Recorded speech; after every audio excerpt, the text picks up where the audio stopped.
What's going on, everybody? Listen, tell your neighbors and your friends the Kings is on tonight. The Kings and the Queen is on tonight. Listen, everything is allegedly. Y'all know we got the facts and proof, so we just putting this up here just in case, goddamn it. All right, let's go ahead and start. Thank you so much for watching the show. I really hope that you are enjoying. Please make sure you hit that like button and subscribe. And don't forget to donate. Don't forget to subscribe to all other social medias. Don't forget those things, okay? Listen, don't forget to hit that subscribe button. Join us. We would love for you to be a part of us.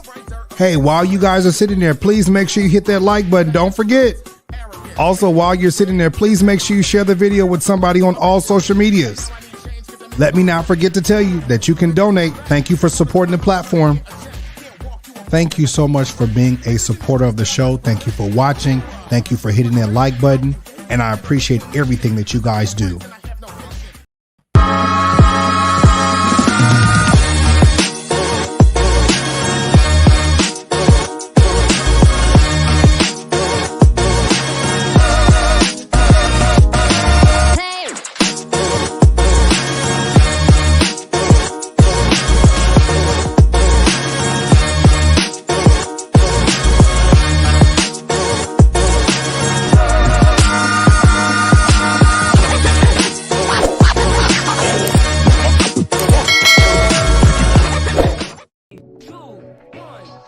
What is up?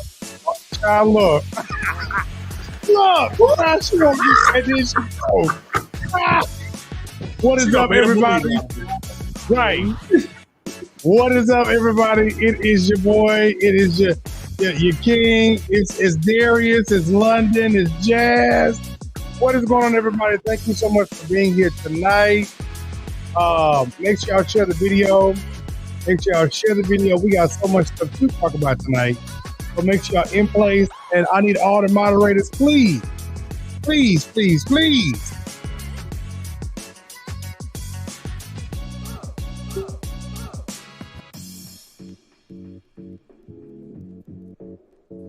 We can't hear you.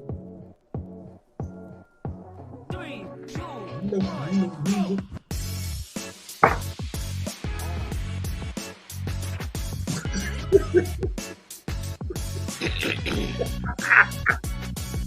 What's up, everybody out there in YouTube land? How are y'all doing? The Kings and the Queen are here tonight. What's up? I see it. What's up, Jeff, Jalon, Tiki, Alex, Nikki, Young, Yvette. Let's see who else. Stacy, Loretta.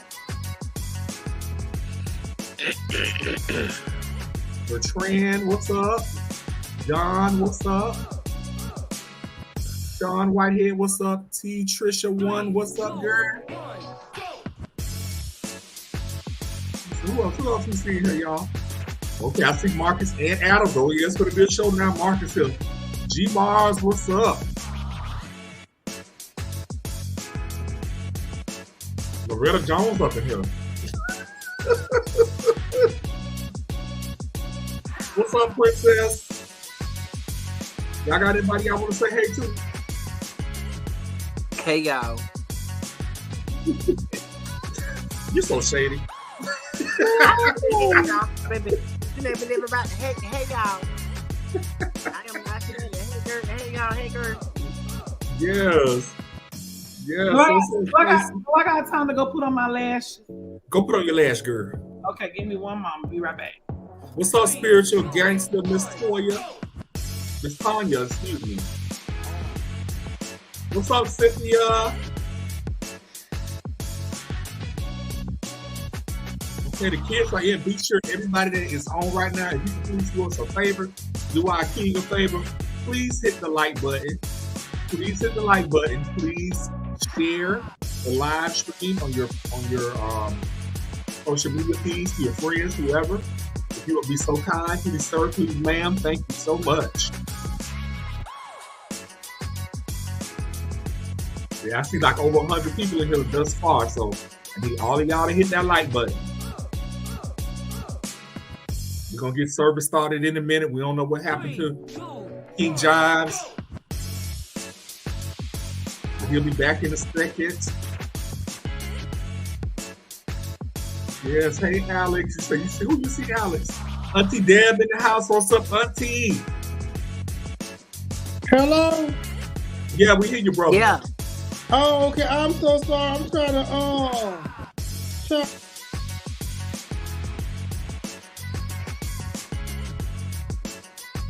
I don't know what's going on with your audio over there tonight. That's all right. We gonna get it. We gonna get it. My brother getting swallowed up. That's what he doing. Child, that's what swallowing up do, baby. Come over here, man. Come by here.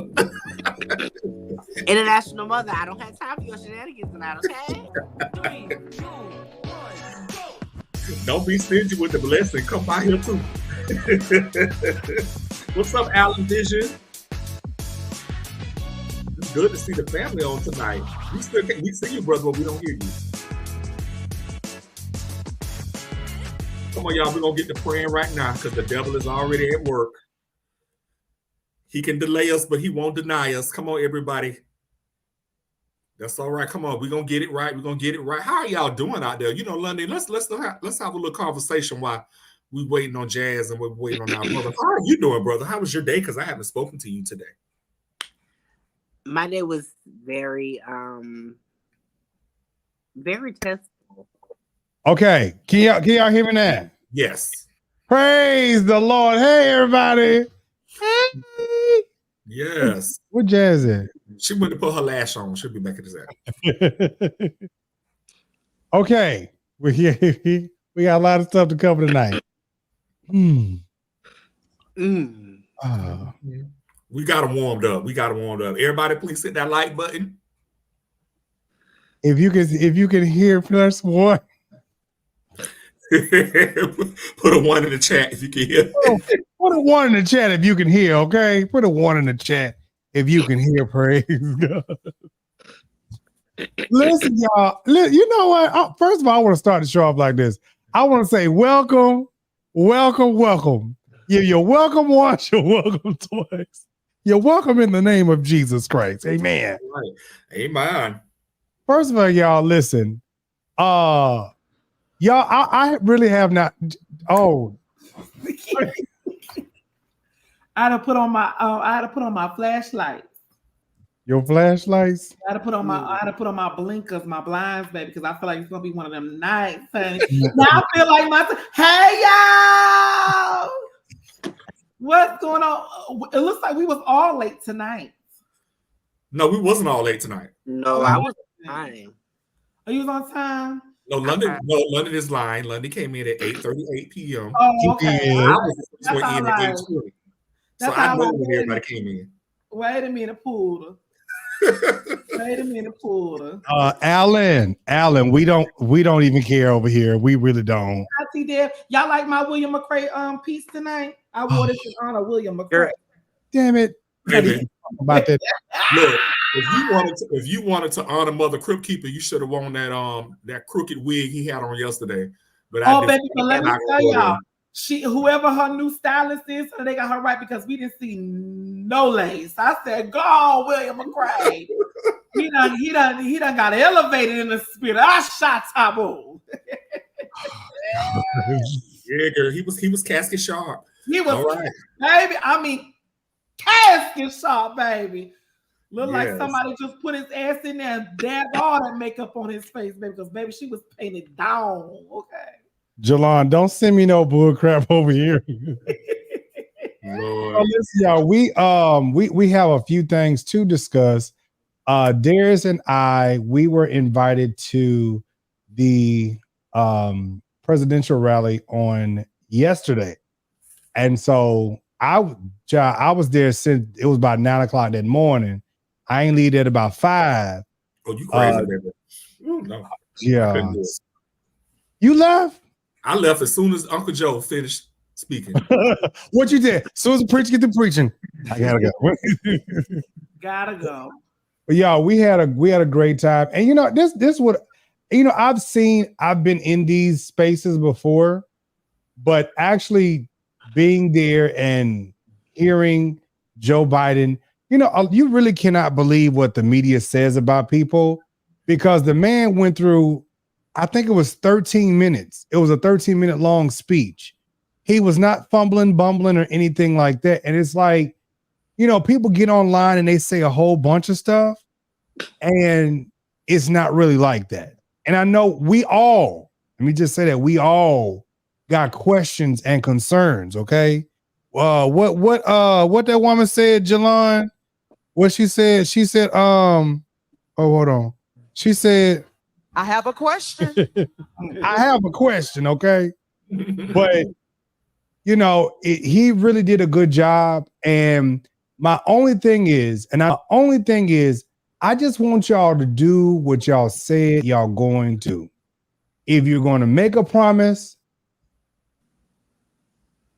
you said, I ain't Uncle Joe, Trump, or DeSantis fan. Baby, we gonna have to pick one of the lesser of the two evils, okay? I mean, one of them, because we ain't got no Negroid that's up in the office running, praise God, okay?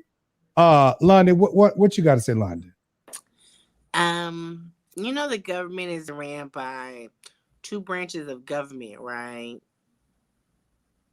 Finish your thought. We have a 3-branch government. Go ahead. I mean, three branches of government. So you got House of Representatives that's ran by Republicans, and the Democratic Senate and Democratic president. Ain't your president kind of a lame duck president? I would disagree with that. Just look at the foreign aid package that just passed this past weekend. The House has the Republicans have a very slim majority. They just had somebody else that just resigned, that just left, so they can only afford to lose one vote on any motion. And I can assure you, when this election comes, they're going to lose the House. Hakeem Jeffries will be Speaker of the House. And I definitely, we're going to see if they can hold it. The Democrats can hold the Senate, and of course the White House. There'll be a lot of things they can get done. For example, I want my student loan debt wiped out. Hell, mine That's too. Uncle Joe and Kamala get back in there. Shabado.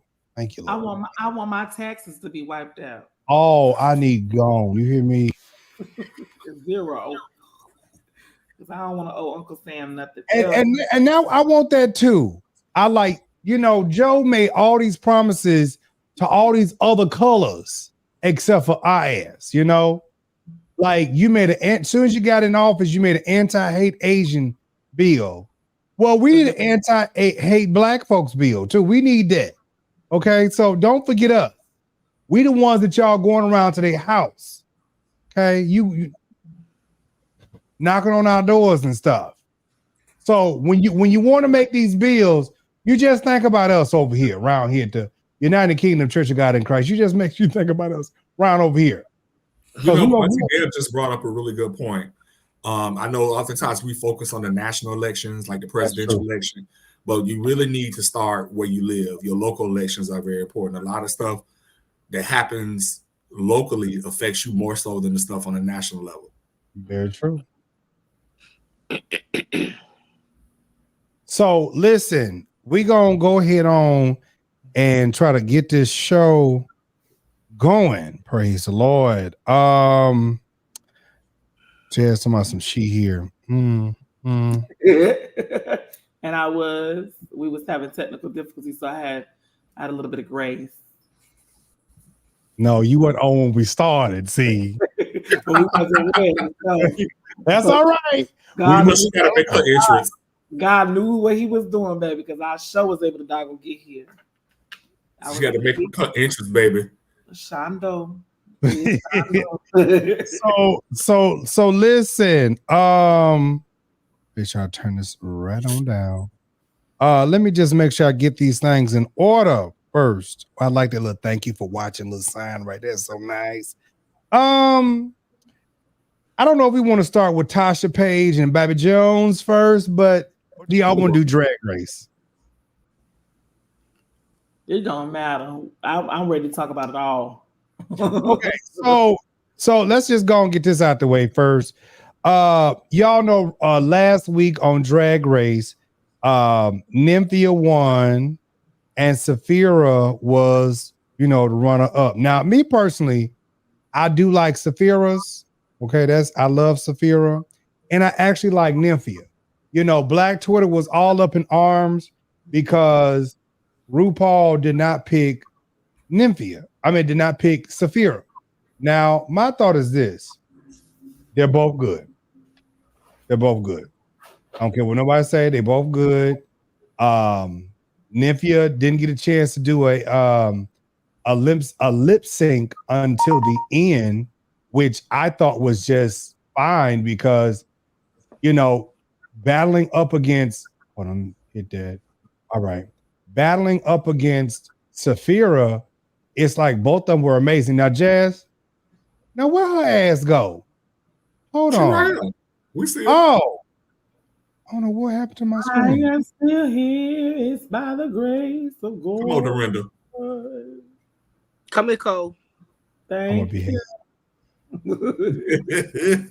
So, Jazz, did you get a chance to watch any of this? Jazz, how you didn't get a chance to? Child, I've been traveling on the highways and the byways. Think sneak peek clips or something. I did hear about it. But okay. I hadn't had a chance to. I hadn't even had a chance to really follow the RuPaul's Drag Race. I don't know. Like, I don't know. Go ahead and continue. I'll tell my thoughts in a minute. My commentary will be, yeah. Go ahead. London, Darius, y'all get a chance to watch? Am I the only punk on here? Yeah, you the only punk on here because I watched it. I thought a little bit of it, but because I haven't been following like really, really closely, I'm not as good on this particular topic. So I'm assuming RuPaul picked the white one, not the black one, right? She's still a person of color, though. You know what I'm saying? I'm gonna say it again. I'm assuming RuPaul picked the white one and not the black one, right? Bitch, I'm 10 minutes old, so I cuss your ass out. Bitch, first of all, it's still a person of color. She is Asian, okay? Now listen, hold on before you get started. Listen, it's a person of color, and both of them are amazing. They came this season. Wait, I'm not saying both of them not amazing. What I'm saying is the one on the left, her right here, is she a little lighter than the one that's over there? Anyways, we're gonna move on. Okay. So what is the criticism about that Black Twitter? Is it because the black girl didn't win? Yeah. It's because Saphira didn't win. That's what it is. But see, the thing about it is when you make it to the top, I think that's what people miss. It doesn't matter if you necessarily didn't win. If you make it to the top 3, top 2, you're still going to be booked and busy. I mean, especially if everything that you brought that season, you have been top. You're like Saphira right now is booked in several different places. I saw several different interviews and Saphira is all over the place. Nymphia, all over the place. These two and Plain Jane, out of these 3, have been bringing fashion. They have been following a lot of the tasks that they have been given and all of those things like this. And Auntie. I just read what she typed. I was like, girl, Auntie. I mean, damn, really, Auntie? Shit. You know what I want to emphasize, and I know a lot of folks don't think about this, and I heard another content creator talking about this. The reason why there are so many seasons of RuPaul is because this show brings in, the gays bring in the advertising dollars. RuPaul's Drag Race is bringing in so much advertising money to that network. That's why it's so many seasons. This show is bringing more advertising dollars than some more popular, well-known shows. And so there's power in the LGBTQIA community. We already knew this, but I just wanted to point that out. So I kind of feel like this, and this is what I'm thinking that the people are saying. RuPaul is playing really, he's playing a little bit dirty. He's playing very political. He's using what he sees the mainstream of who actually watches this show, which is probably the YT versus the BLK. And it's a little bit of mix though. It's very mixed. Majority when I see people watching it, what I've seen in the past is this majority of the white tea versus the BLK. I mean, I was watching at a point like I used to love watching RuPaul's Drag Race, but I think that it has really it's became a lot of staging, and it's like that's kind of like Love and Hip Hop. I used to love watching Love and Hip Hop Atlanta, but then when you start seeing a lot of the stuff and it's like staged and it's scripted, it's just like, okay, I'm thinking this show is kind of losing its authenticity, and I'm just really not interested. We know back years ago when RuPaul's Drag Race first started, the shit was real. Like it was like real, actual, like people were dealing with real life stuff outside of this show, and people was bringing their stories to the show. Now it just kind of seems like it's kind of scripted. Everybody is starting to have the same story. Oh, well, my mom never accepted me. Well, bitch, whose mom has really accepted them? Their child being gay or their child being drag queen? That's come with something else. What else is going on? Is your family poor? Is your family, are you coming up here to try to make a better living for you and your family? Like, what is the purpose? Y'all got all the same damn stories. I'm uninterested. I want to hear authenticity. And looking at this, I can see why some of the people in the LGBT community could be in an uproar, because they're like, okay, you put a beautiful Asian woman next to a beautiful Black woman, a drag queen. RuPaul's going to choose what looks best for his. So I'm curious about something. What did the judges say? Because you watched it, DeMario. Well, child, the judges are always biased, child. They always biased. Well, I mean, I watched it. I watched the whole season faithfully. And the critiques that they were giving, both of them, were absolutely amazing. Now, here's the thing. When it got time to the finale of the show, like they didn't have anything negative to say about either one of them, which to me, I mean, it could have went either way. That's why for me, I wasn't mad. Tony said Asian queen never won. What's up, King? Hey, Tony. I mean, either way it go for me, because I've seen Nymphia perform once, and that was on YouTube. I've seen her perform. When I actually watched her perform for the first time on RuPaul, she actually she pulled out everything, like no holds bars. Nymphia pulled it out, and she served, she danced, she did everything possible. And Saphira, she did what Saphira was going to do, and it was like their performances were absolutely amazing. Saphira, she was engaging with the crowd. She was involved.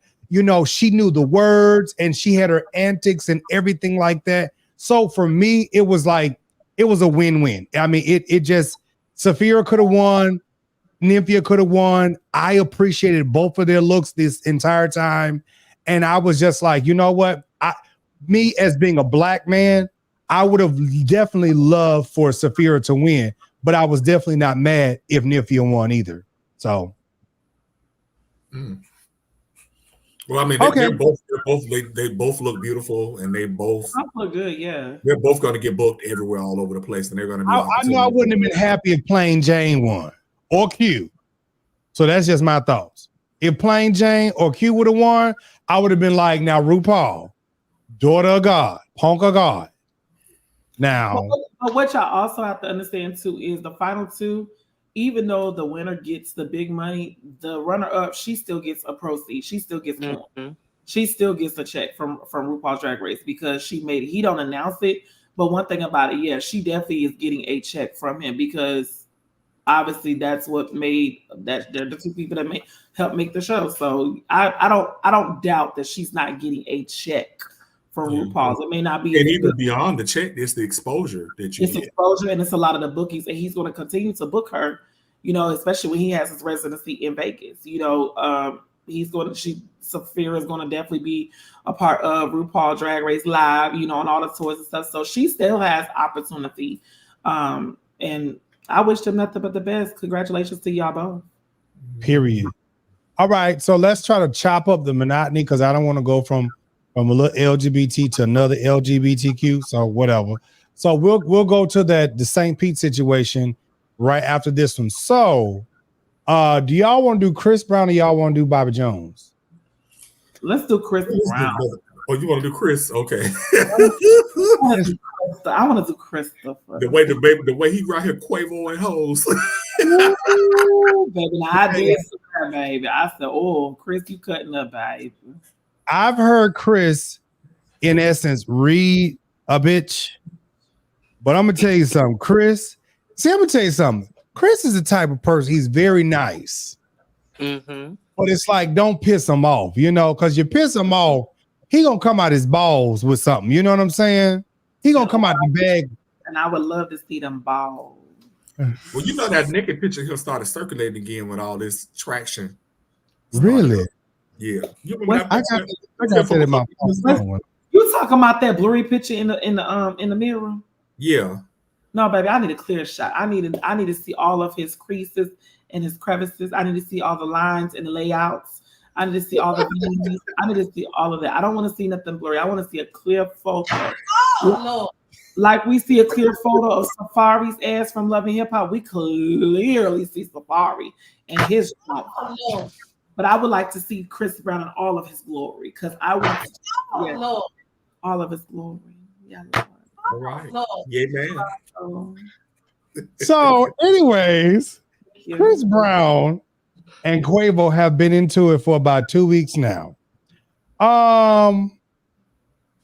We're not saying Chris Brown is on meth. We don't know that to be true. But Chris Brown is Chris Brown right now. Well, if he's got a hell of a way of covering up, because baby, them teeth is pretty, okay? Okay. Here we go, y'all. Pretty.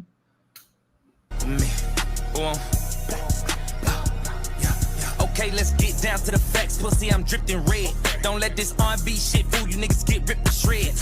Quavo talking like he a thug, nigga, you a bitch with dread. Can't wait to see the day that you back up all of that shit you said. What's all that bullshit you talking? You ain't no huncho, nigga. You the weakest link out of your clique, let's keep it a hundo, nigga. You fuck my ex-ho, that's cool, I don't give no fuck, little nigga. Cause I fucked your ex when you was still with a bitch, I'm up, little nigga. They say revenge is sweet. When I think about that shit, don't let that line go over your head. I might just sing about that shit. I had a feeling about that dick, there's something sweet about that shit. I got some tea about that bitch, but I ain't gonna speak about that shit.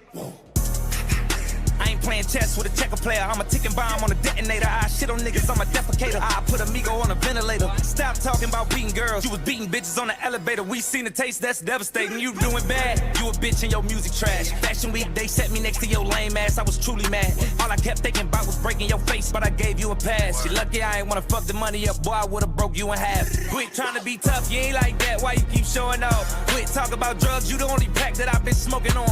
I just hit my plug, told him come back, I'ma need more than one. Your last album was a weed trade, just some bullshit that we roll up on. You know what's on, put you to bed. Night, night, that's Sudafed. Show me that I'm tender, bitch. Time to prove what you done said. R.I.P. take off, he the only real one that got true respect. Crazy how when he died, everybody really wished it was you instead.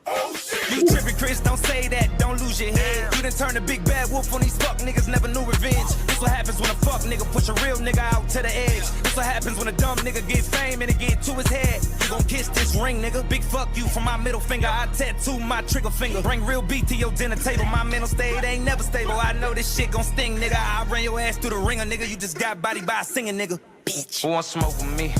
Who wants smoke with me? I ain't gonna lie. He was spitting, but I don't know about that. That I feel like that's too. Baby, Chris Brown, you just made me voice downstairs. I just got wet. Baby, that was Chris Big Dick Brown. Baby, that was Chris Big Dick. Christopher Robin. Christopher, let me tell you something, Christopher. If you ever see this baby, call me. Satisfaction guarantee. Call me. That shit was so crazy. It was so hard. And then when I heard Quavo's come back, I was like, okay, so let me understand this. Quavo was a part of the Migos, right? Yeah, he's a part of Migos. He was, because Migos ain't really they not together no more like that. Ever since the brother died. The one member died. What was the one member that died? The brother. I forgot his name, but the brother passed away. When he said that line, everybody wished it was you that died. I was like, you instead. I was like, damn. Oh, he went for the jugular with that one. I was like, oh, okay. What Dr. Holt said, my students made me. Take off. That's the name. Take off. I didn't think they was together either, Auntie Deb. That's how I was like, we ain't heard no music from them in a while, especially after the brother passed away. So yeah. He ate him up. Like he ate him up. Yeah. Okay, so what started the beef? Yeah, that's what I want to know. I don't know what started it. I just know that because if you listen to the lyrics, he's saying Quavo slept with his ex. Then he comes back and says later on, "Bitch, I was fucking her while you was with her." And he alluded that old girl spilled him some tea that he ain't even dropped. That's what he said. That's what I heard. They said Quavo tried to come back with a little diss and it was pissed. It was garbage. It was garbage. But it was him adding the word T in it for me. Like, Chris, what you know about saying T? That's the gay lingo. Girl, what you think? You know a lot of heterosexual women use that. Baby, to get the men's one, they want to use our lingo so bad they don't want nobody looking at them. But baby, we heard you say you got feedback. Oh yeah. A lot of diss tracks in my life, but wow. Can't nothing about it. He said you got read by an R&B nigga. Okay. That nigga don't even rap for real. That nigga sings. That nigga motherfucking dances. He had to come and make a specific motherfucker damn with your ass. Ooh, Chris, why you read him up like that, Chris? Chris. I just hope that it don't escalate to nothing further. Yeah. I'm with you on that. The way Chris ate his ass up, baby, Chris went below the belt. But I mean, that's all best be off. All best be off, honey. Hey, Kwame, all best be off, honey.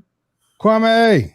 They plowing the same girl allegedly. Well, it don't fucking matter, honey, because I'm waiting to be plowed by either one of them. Oh, Chris. Which one? Chris Brown, Quavo, which one? I would say Chris over Quavo, but if Quavo was, an option, Chris wasn't, I would say Quavo too. Because Quavo's the hold on, wait, Quavo not the one that was with Cardi B was. Quavo is with Sweetie. Quavo was with Sweetie. Who the one with Cardi B? Offset. Oh, Offset. Off my set. God, baby, he ain't gonna be faithful to you. He gonna be dropping dick off to you. That don't matter, honey. I don't want him to be faithful. I just want to know what Cardi B was talking about in her songs. I wanna find out what she was. They campaign. No, she was talking about he was Wesley and Nestle, baby. She talking about the dick was. She didn't say what Lil' Kim said. The dick was trash. I'll pass. She didn't say none of that, baby. Boy, yeah. And I thank you. So we gonna move on to Megan Thee Stallion. So I don't even have a picture up, but that's okay. Y'all know what it is. Y'all know this given. So Stallion, the horse. Megan Thee Stallion's former photographer Emilio Garcia files a new lawsuit against the rapper, accusing her of harassment and hostile work environment after alleging that he was trapped inside of a moving car with her in Libza, whatever that is, while she had sex with a woman back in. Wait a minute now, bitch. Hold on. Now wait. I thought it was back in June 2022. Garcia said after the alleged incident, he was warned, don't ever discuss what you saw, and was berated, fat shamed, and threatened because differently by Megan. The harassment was so severe or persuasive that it created a hostile, abusive work environment that made his working conditions intolerable, the suit said. If it's the boy, go ahead. Did you make the thing smaller? Okay, thank you. I was trying to figure out because everything was in the corner. Yeah, because I wanted them to see Megan Thee Stallion on the side. I mean,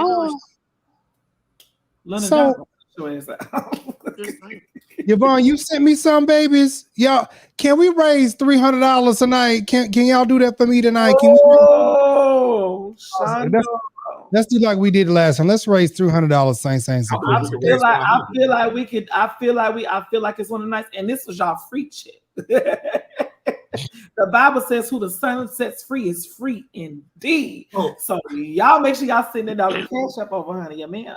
God is good. So I've been looking at this story. I wonder if it's really.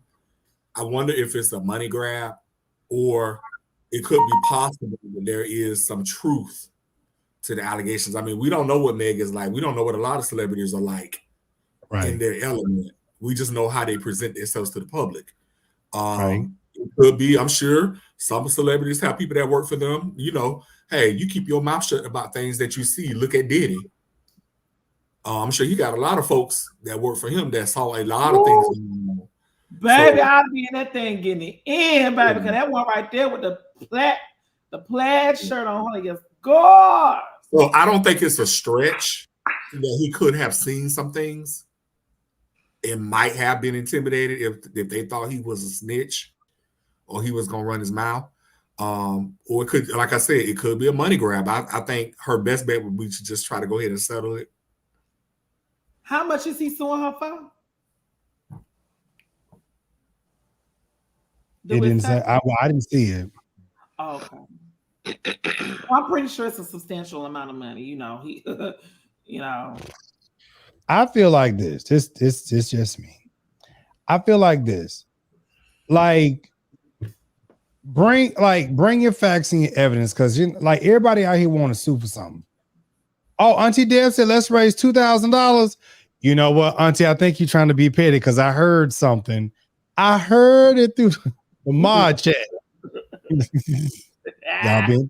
y'all being petty tonight. All right.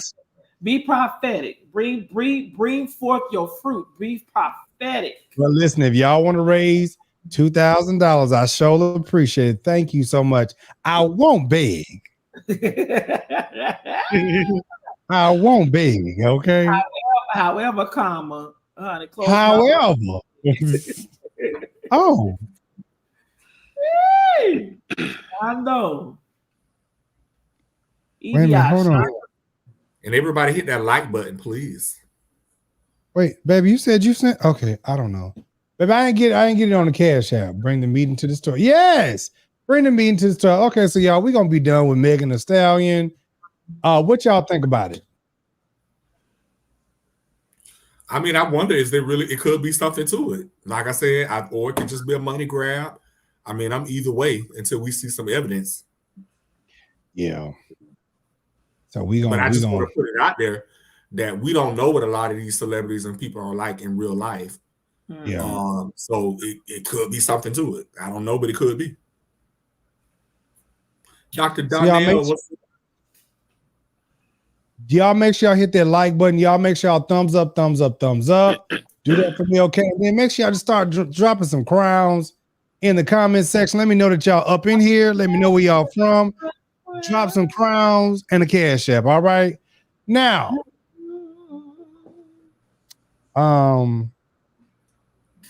they said, well, we did interview, we did that.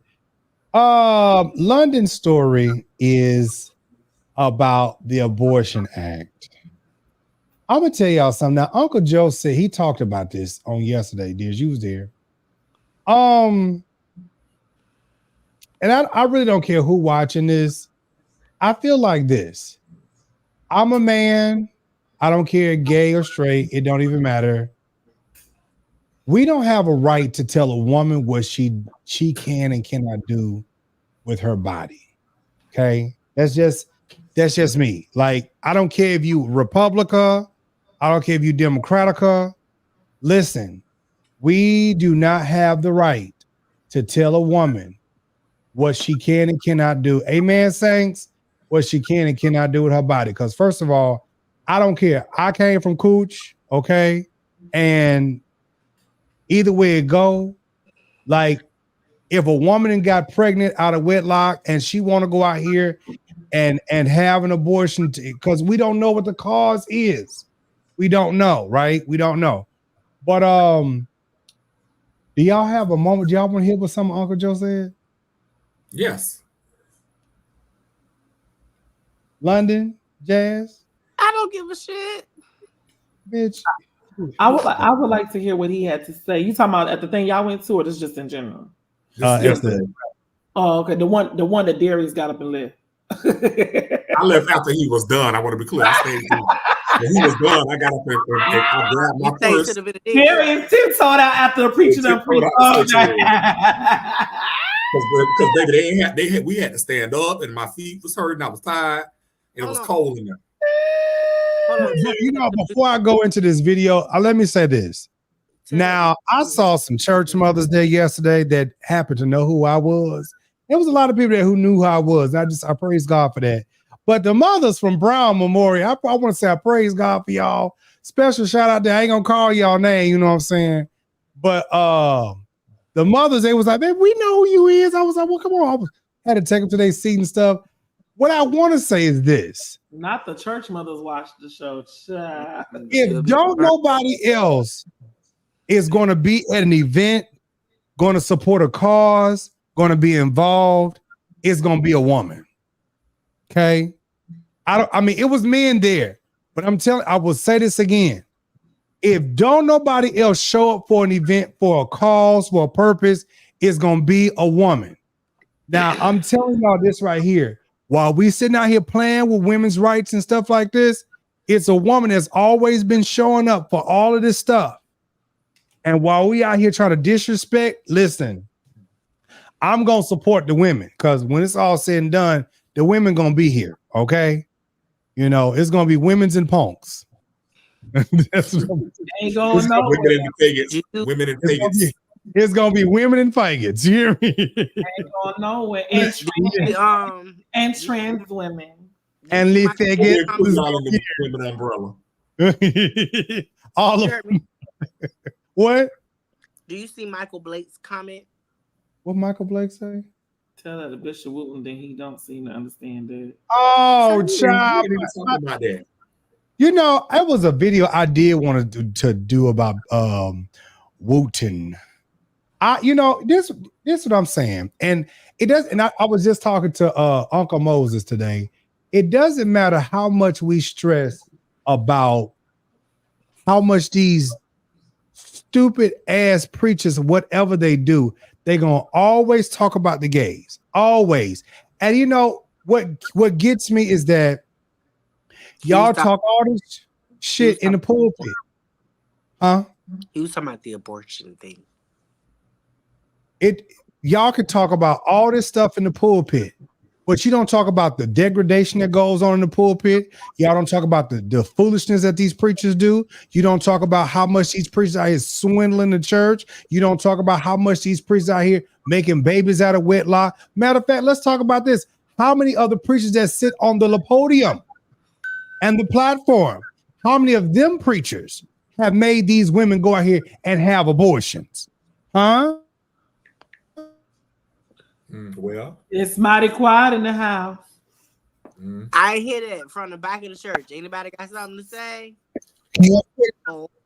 Cause baby, there's an own testimony that I had, honey, where my old youth choir director was sleeping with the married musician. I told y'all about that at Unity Church God in Christ, under the leadership of Superintendent Lamar Kennedy out of Denver, Colorado, honey. And he was so embarrassed and he didn't want no doggone shame to come to the church, honey.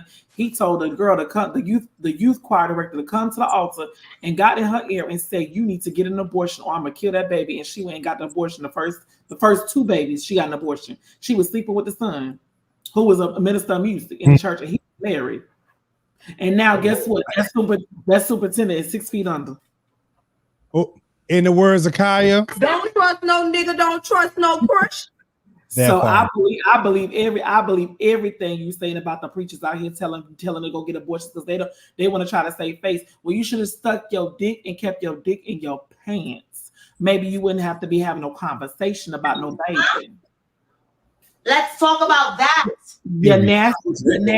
Y'all nasty in the house of God, but you don't want nobody to know your teeth. But you willing every time you tell me. You know what?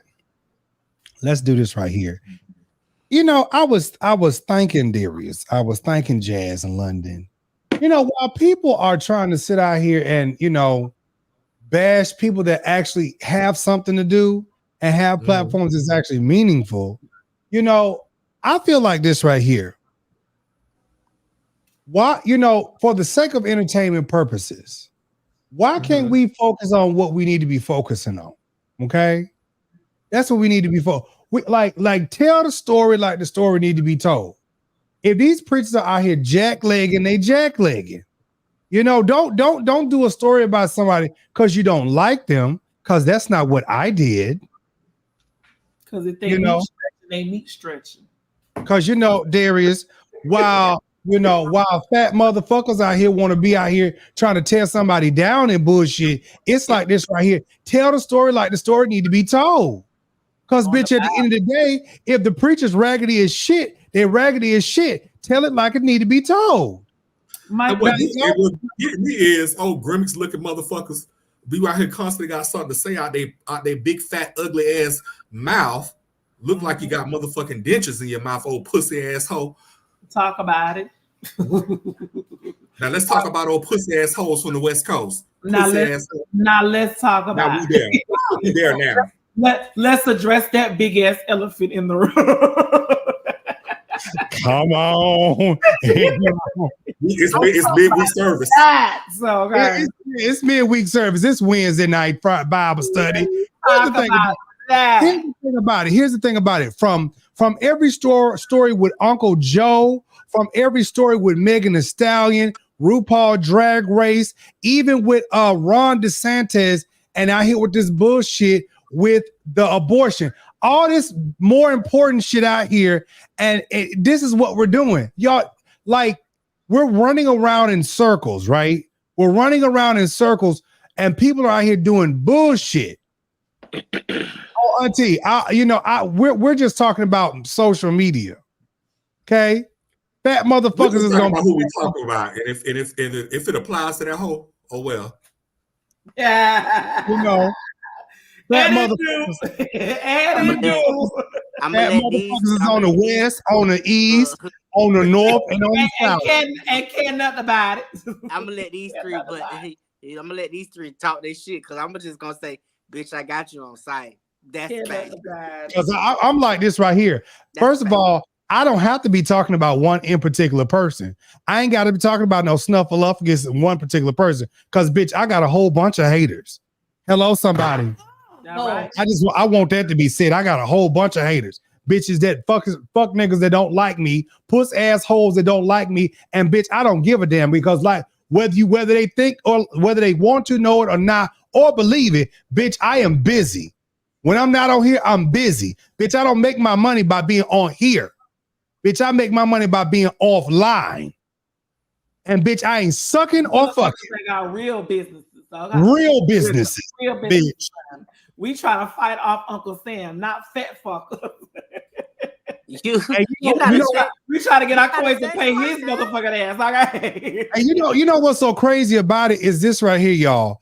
It's like what I've learned about social media, and I was talking to one of the commissioner the other day, and that's this. A lot of times what we fuck up as black folks, Auntie Deb, is that we be online and we tell all our motherfucking business. We tell every move we gonna make. We tell all the stuff that we gonna do when we gonna buy a house, and we want to be flashy. Yeah, I got this. The only reason why I said I had a BMW is because bitches was out here saying some shit. But I'm gonna tell you something. I don't care if I got a BMW, a Mercedes, a Maserati, a Bentley. Bitch, it don't matter. Kiss my asshole. You ain't gonna know shit. Bitch, I could be driving a Pinto as far as I'm motherfucking concerned. Look up all what I'm driving. You do have a Carfax. We know they know how to find Carfax reports. Oh, that's not. You know what I'm saying? Like, what I'm driving is what I'm gonna be driving. When you look it up, you're gonna find a whole bunch of stuff and be blessed. Can we find an Uber ride share report?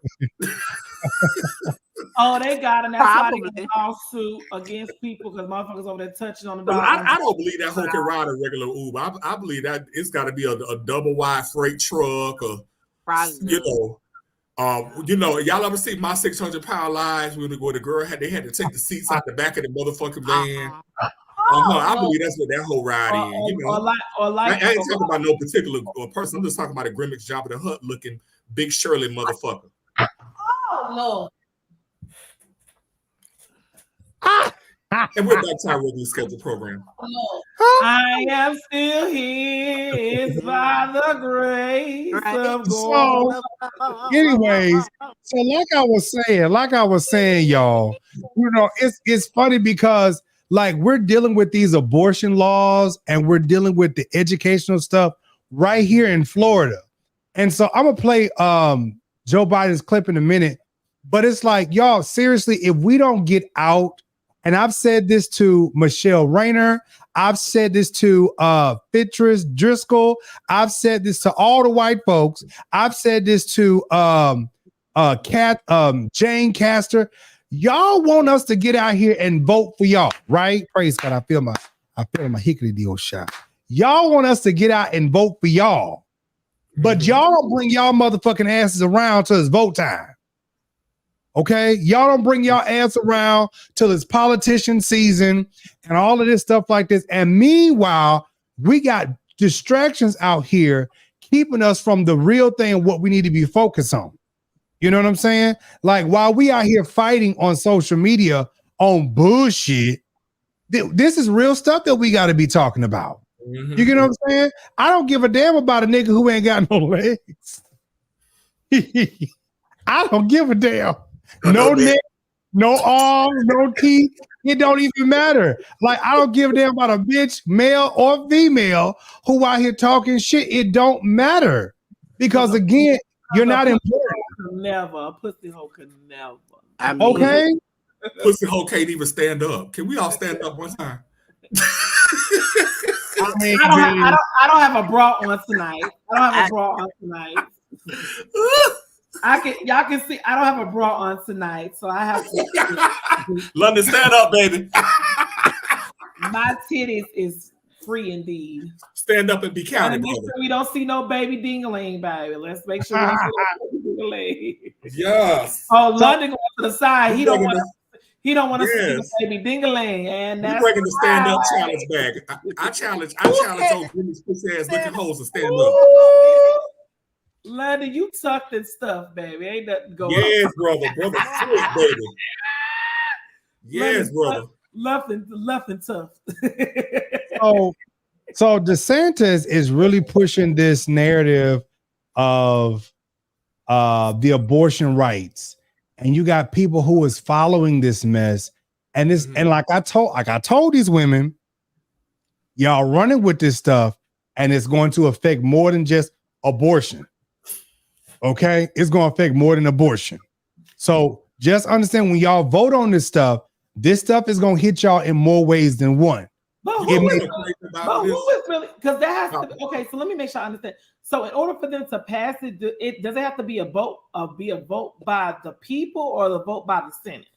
It has to be a vote by the. In a lot of these states, since Roe was overturned in the Supreme Court, they left the decision to the states. And so if you have states with heavy Republican majorities, like Florida, they're going to vote for it. They're going to pass these abortion bans. Oh, okay.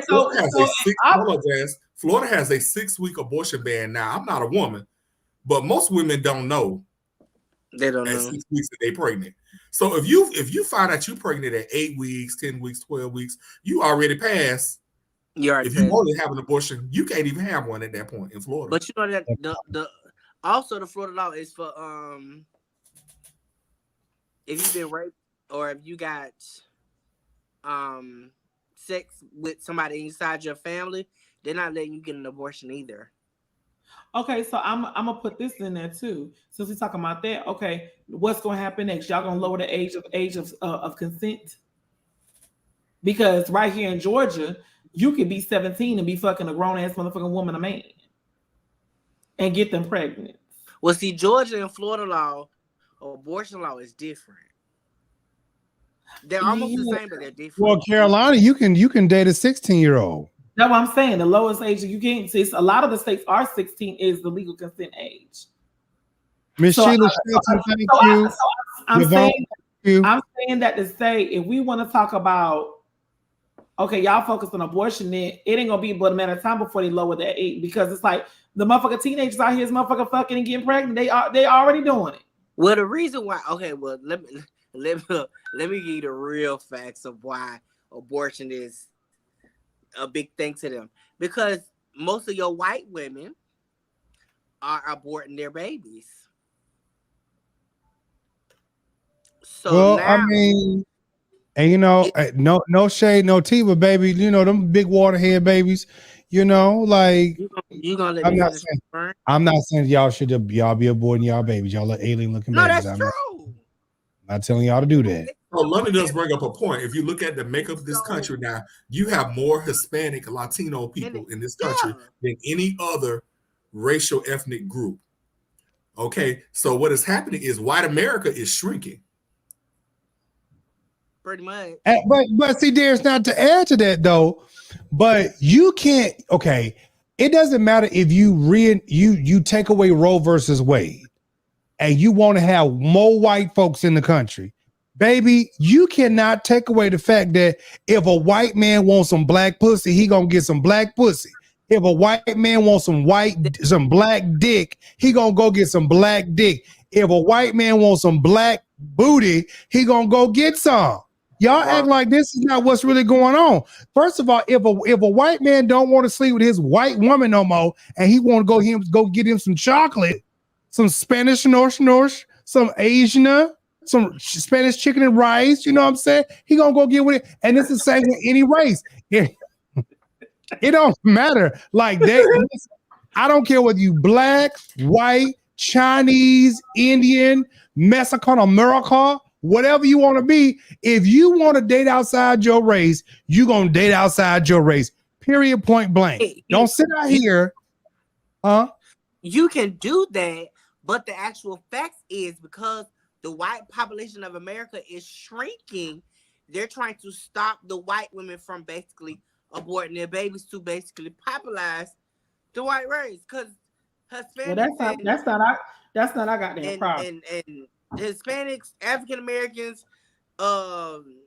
see, us colored folks, we is constantly making babies. Right. So it's like and the white women, it's not that they're not making babies. It's the fact that they want somebody else other than a white counterpart. They want some cola. They want some shrimp and rice.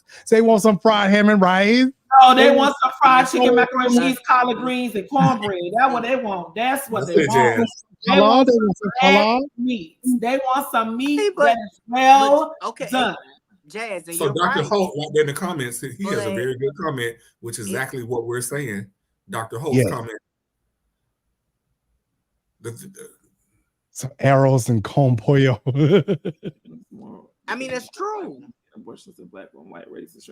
Some curry go. What it is. Hey, what's up, Michaela? Hey, y'all. I mean, to be honest with you, but like, let's call a spade a spade. These white men is pissed because the white population is fucking shrinking. That's what it is. Well, they didn't say they ass back to damn UK. But it doesn't matter. They can go to UK. They can go to Yugoslavia. They can go to Russia.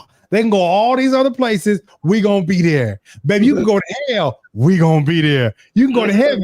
We gonna be there. Bitch, it don't matter where you go on this. No getting rid of us, huh? Bitch, you ain't gonna get rid of our motherfucking asses. Bitch, as long chicken in heaven. Okay. As long as we got breath in our body, I'm telling you, somebody gonna want us. Honey, the white man want us, the Hispanic man want, the shrimp and rice want us. Honey, listen here, we're a hot commodity. We may not get treated right all the time, but baby, somebody want us. Whether they want the dick or they want the ass or they want the pussy, baby, somebody want us. And if you go to the moon, bitch, some Peckerwood is gonna be bringing a colored with him. You okay, baby? You can't do without us. A colored, honey. We got, there's something in our pussy. There's something in our dick that they can't get enough of, baby. You can have the biggest piece of meat or you can have a little small one, honey. They gonna still fucking and suck it all the same. Call me now. Yes. Because it's something about mixing the there you go. Call me now. It's something about bringing it together, honey. Making it They like to sit there and feel our body. They like to smell our scent because let me be honest with y'all. White people don't smell like black people. I don't care how the hell you put it. You can put on Bath and Body Works, Victoria's Secret. Black people got something in our body flowing in our blood. The blood is running warm in our veins. And it's something different about our collagen that gets them all moist downstairs. You understand? I have not smelled a white man to this day that smelled like a black man. Let's talk about it. I was I was doing my job yesterday. I think one of the white women, she was really trying to flirt with me. She was trying to get me to go out to eat with her and stuff. I was like, girl, I want to get that meal and that connection. She saw that bald head and she said she want to see what's down under. Between the white girls and all the butch queens that was there yesterday. I'm the pappy. Well, let me tell you something. I was looking around like, girl, you was walking on the wrong street, girl. And that's why I said I think that's why they be mad. How they be mad. Well, see, you know what? Y'all know what I noticed, especially being in Atlanta, Georgia. I've noticed that motherfucker, the females nowadays are saying if we can't beat the gays, we're gonna meet the gays. So they start meeting the gays in the bedroom, baby, and everything is going on. The women is having sex with the punks of God. Don't trust no nigga, don't trust no person. Baby, they is sharing their meat. They said we can't get rid of them, so we might as well join the motherfuckers. Oh Lord. Let's have a competition of who can suck the best piece of meat. Listen, let me tell you something. I was being so kind to everybody. I believe kindness goes a long ways. Baby, let me tell you something. Gripping my hand, trying to hold on to it. I was like, all right, I hope you got a piece of offering in that hand. Slide it over there. Listen, we can go back in. We can go back there and talk about something. I don't know how far it's going to go, but slide it on over, baby. Listen. I hope you got a piece of minute. I want your offering. Play. Is they probably would pay. The white women is paying for the beats. They is paying for a piece of black meat, and they want. Like I want y'all to go ahead and hit this cash app. Praise God. They want you to saturate them with their spirit. So here, yeah, I'll be your private dancer. Yeah, God. For money, do what you want me to do. Yeah, they want you to yell out. They want you to yell out, "Ho!"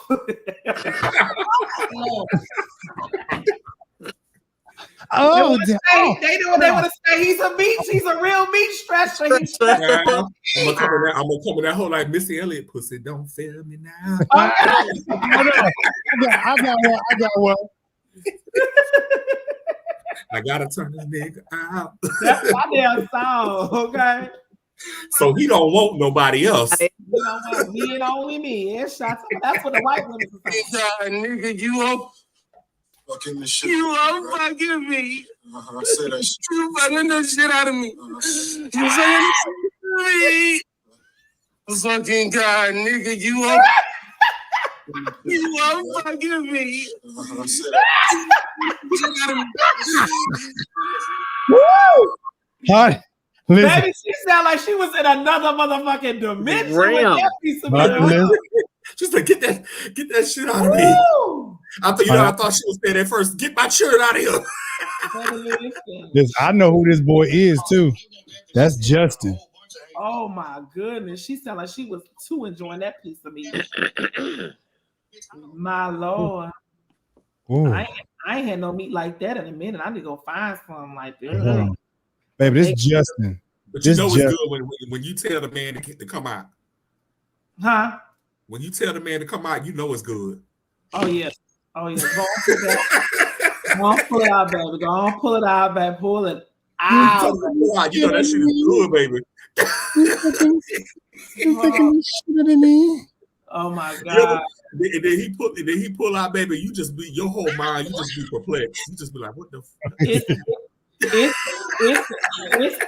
It's the in my stomach for me. It's hitting my stomach. Come on up out of there. It's hitting my shirt out of here. Get it out of here. Oh my God. Get it out. My knees, my legs is burning. They're gonna get it out. Please get it out. Oh, let me see if I can. I ain't had no good thing like that in a while. I need to go. What am I doing? Jazz, you ever had your old piece of tray with just some good old cakes, baby? You ever just made them call your name? See why you start when you see you already get me started. I have not had that in a minute, but baby, it has been some times. Why I met that one right now, he just won't leave me alone, and he just so big, but he just so. Matter of fact, y'all know who I'm talking about. Remember, we did the episode on that when I was over there telling you. Then we stepped out. I pulled up to his Mercedes-Benz in Buckhead, not Bankhead, but Buckhead. I still got that video. Y'all remember that? And I was up there. Everybody was up there, honey, not Bankhead, but Buckhead, honey. That nigga is still in the picture. And I ain't messed with him since that day. Child, I remember I had this piece of tray, baby. His name was Popcorn. Not pop. Wait, hold on. Popcorn. What popcorn? His name was Popcorn. What popcorn look like? He was from Jacksonville, matter of fact, London. Jacksonville, Florida. This is back in the day, when I was still living in Tallahassee. So, girl. We'll talk. So I thought, I'm thinking, Trey came up. I'm thinking I'm finna get it. Maybe Trey said, "Now I want you to get me." I was perplexed for a few seconds. I said, "Oh, okay." And fucking God, nigga, you up? Baby, I made sure he He rose to the occasion, didn't he, Darius? Baby, I made that whole crawl the walls like Spider-Man. Darius, was it this? Didn't put him out when I was done. Oh my God. Darius, was it this? Fucking God, nigga, you up? That's it. You fucking me. I say that shit. You fucking the shit out of me. You fucking the shit out of me. Oh my God. Them kind of trade too. When they moan too. Oh. I'm gonna tell y'all right now though, baby. Y'all go to New Orleans one good time. Let me tell y'all. Them New Orleans nigga love them some pretty ass trans. God almighty. They love the gays too, but baby, I was like, what is going on in the NO, baby? Them niggas down there. Who I had a time when I went to the NO, baby. I had a time in Nola. I have a question. Oh, I had a time in Nola. I can't wait. Nola was Nola is a cute time. It is a real cute time. Oh, it's a cute time, baby. Everybody fucking there. What is this damn? Now y'all up here, y'all ain't hitting out a nail cash app. We've been on here an hour, 9 minutes. Ain't nobody did a bling, a ring, a ding, or nothing. Y'all better hit that cash app. Everybody can give some coin up here now. Entertainment ain't free. What you talking about? What kind of entertainment are you talking about? No, that entertainment not even free, baby. It's called only in your hands. It's called, if you got to pay $19.99 to look at somebody's bujana, surely goodness and mercy your behind can pay over here to look at us. I ain't never had to depend on that as my source of income. There's we know on the Bible, you better know it. But baby, while we talking about it, talk about it. All of our cash apps is on the screen. Now have your way, Holy Ghost. All right, now this where I was close. You know what I'm saying? Darius is on one side of the stage. I was over there in the section over there with all the dignitaries and things. But here, this happened. You was over there with the medias and things. You was over there with the media. I was. Here you go, y'all.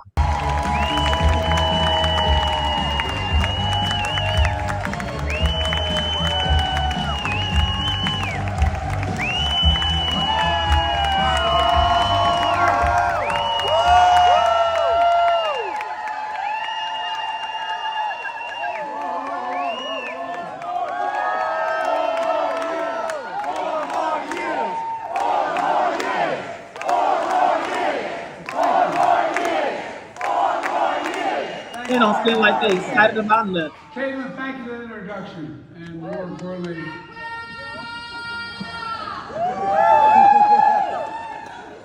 You sound like she had the Holy Ghost. thank you for the introduction. And your courage. To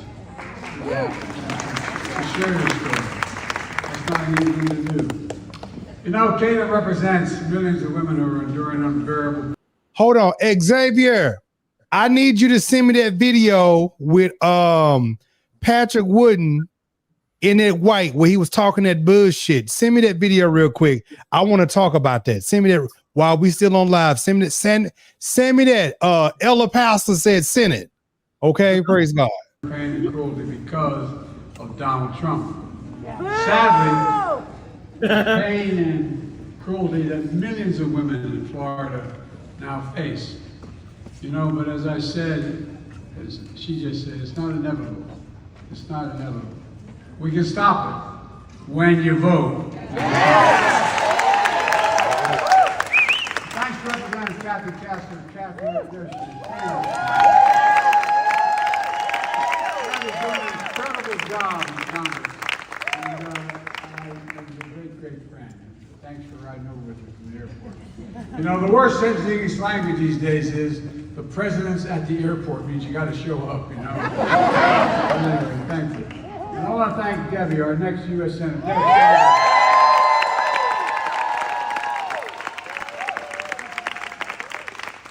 There's one senior senator years ago when I was a freshman running for re-election in the United States Senate said to me, he said, I'll campaign for you or against you, whoever helped the most. It's really important you win. This is a critical Debbie's running against Rick Scott. Who wants to sunset Social Security? I think the voters are going to sunset Rick Scott.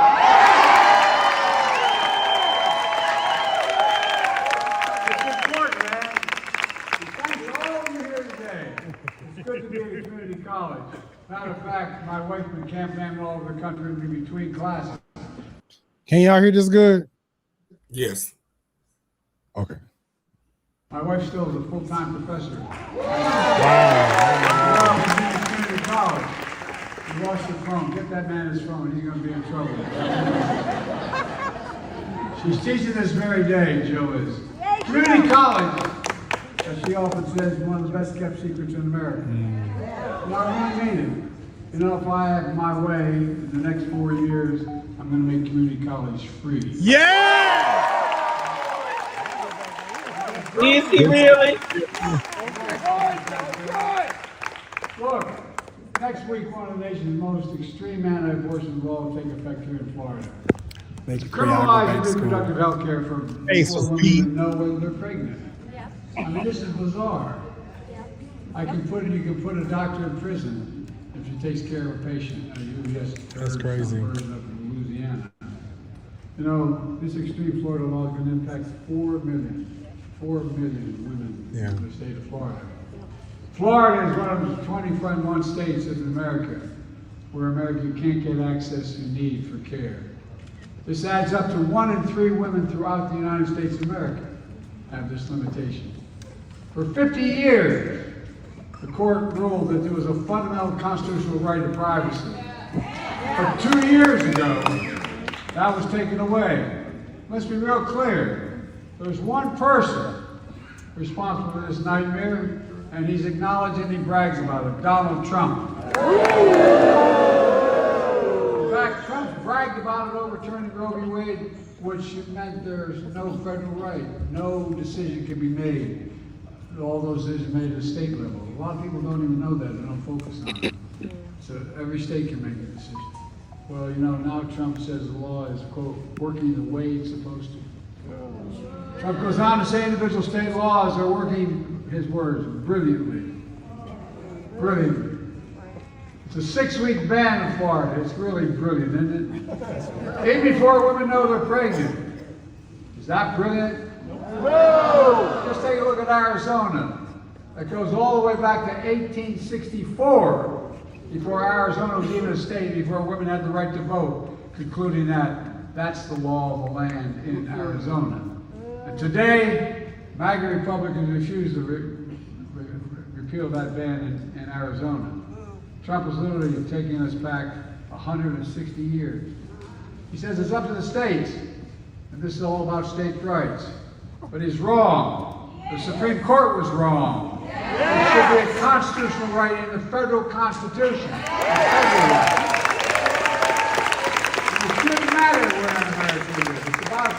about states' rights, it's about women's rights. But folks, look, now he's worried the voters will hold him accountable for saying he's responsible for getting voted overturned. Hold him accountable.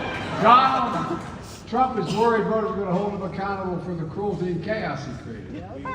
Folks, the bad news for Trump is we are going to hold him accountable. He should be held accountable.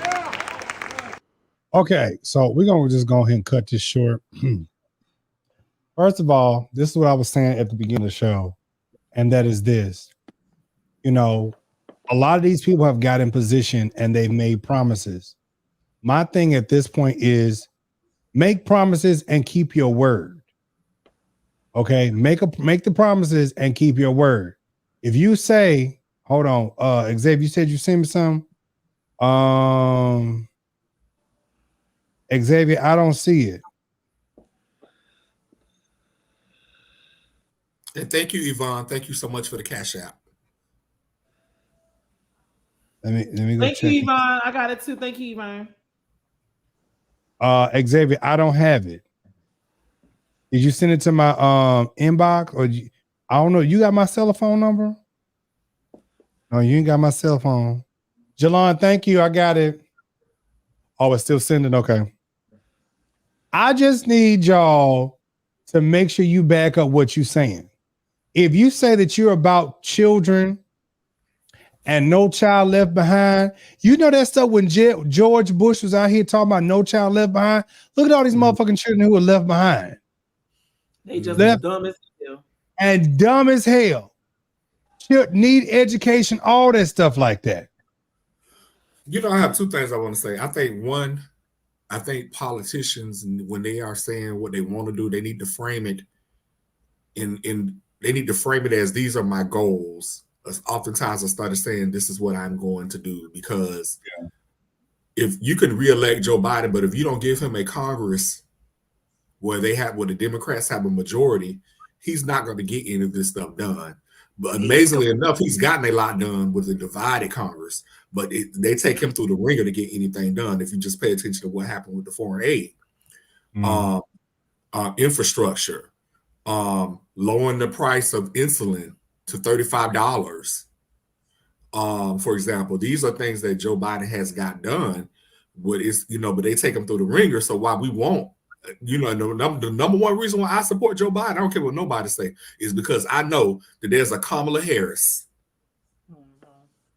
right there waiting, baby. And that's the real reason why a lot of them folk don't want Joe Biden. It ain't because he's incapable. Because guess what? You got a lot of old 80, 90-something year people in Congress, people older than Joe Biden still serving. It's because they don't want that black woman to be the president. That's what this is really about. But we can reelect Joe Biden, but we got to give him a Congress where he can get things done. My thing is this, and this is what I want to ask. What the fuck has what the fuck has Trump did for y'all? That's when y'all the dog gonna go for him so hard. Gave him some money. Asked a free damn check. And he gave them peanuts, Jazz. Because guess who got they gave all these tax cuts to billionaires. Correct. They didn't give me no tax cut for my goddamn business. They gave the middle class and some of the lower income class people a couple extra $100. They thought we was gonna be satisfied with that. Meanwhile, you got billionaires that's paying less in taxes than a secretary. You got teachers paying more in taxes. A teacher who makes $42,000 a year paying more in taxes than a billionaire. And that was my question. So what has he did for us to make us? What has he done? What has he done? All he did was make the rich richer. I'm still waiting on that. And we still waiting on our 40 acres and a motherfucking mule. Oh, baby, we ain't gonna never get that. So everybody want to holler about Biden. Look, Biden may not be the best president, but got dog on it. Compared to Trump, I'll take my chances with Biden any day. Because what did that free check do for y'all during the pandemic when Trump was in there? It stifled y'all. It got to the point where motherfuckers didn't even want to go back to work. Y'all got so used to getting the monthly damn checks, and then y'all all out here scamming the PPP loans. I wish I would. Now there, if you giving that, I'll take that because I got to prove that for the last. But you know why they didn't mind giving those PPP loans? But you know why they didn't mind giving them stimulus pay checks? Because they knew our What's asses up, were gonna Chris? and they was gonna get the money back anyway. Because you give poor people money, they ain't gonna save it. The majority of them they gonna go spend it. So the money gonna come right back to the millionaires and the billionaires. Let me say something. When I got my damn little stimuli, it helped, but it ain't do that much. So while the hoes was over there doggone praising Trump, bitch, that check went straight to the bills that y'all was still telling our asses to pay when our asses over here dealing with a whole damn pandemic. And Now this is what I you added up. Now this is what I don't understand. You don't like immigrants so much, right, Trump? But isn't your wife an immigrant? Yeah, the fuck. All his wives were immigrants. She is not from. She is nowhere from the state. This the third wife, because all his CJ, wives. you fine. CJ, you fine. Just come on in the conversation. You all right? This the third wife, and all his wives been immigrants. Didn't Ivanka? Didn't she just die? She died last year. Ivanka. She did. Yeah, she a Germanist. You talking about Ivanka and Donald Trump Jr. and what's her name's mom? The first wife. Yeah. She died last year. She fell down some stairs or something happened to her. That man pushed a woman down the stairs. He said, I don't want to pay no more goddamn alimony. That's what he said. I don't pay no goddamn I'm just simply saying, and yes, Loretta Devine. Yes, they may have went to jail for the PPP loan, but guess what? What the black folk did, see, niggas know what to do. Oh, wait, hold on. Let me make this very clear. Yvonne, now this is what people do not understand about money, politics, wealth, and finances. The reason why he buried his wife on the golf course, what people do not know is this. If someone is buried on your property, it is considered, it sounds bad, but it's like, it's a cemetery and it becomes tax free. So if you have somebody, a loved one, maybe they're in ashes or whatever, you can bury them, put them on your property, and that's a tax that your property becomes tax free. You don't pay taxes on that house no more. So if any one of y'all got somebody that's been born up or whatever, go get you a box. Get their asses up and put their ass back in the yard. And a headstone, and make sure you get that stuff documented and put right, and get that motherfucking ass put on your goddamn property so you don't be paying shit right in your goddamn backyard. Because let me tell you something. You might have to deal with a spirit, but oh no! I'll tell you what. I'll put the right relative on my property. But the reason why people like this win over people like this is because they know the system. They know the system. If you don't know the system in which what's not being taught to us, when you find out what the system is, you work the system and you will make money. Period, point blank.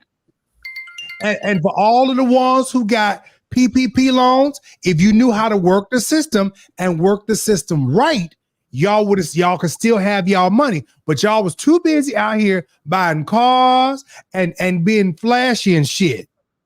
Well, they did. There is some that got the well, you know what? I can't say that because if they have any money, because they have to pay them PPP loans back. So who paying PPP loans back? I think they said if you got convicted, you still gotta pay a percent or pay that money back, pay something back.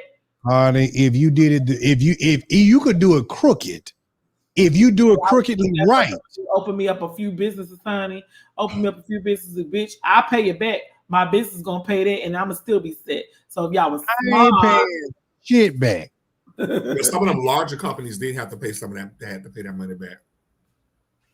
If they didn't do it right or follow the guidelines, yeah, they had to pay it back. But a lot of people are not. Look at Joe Osteen. Joe Osteen ain't paying that money back. Look at what's his name? And I want to talk about him too. TD Jakes. TD Jakes got a PPP loan.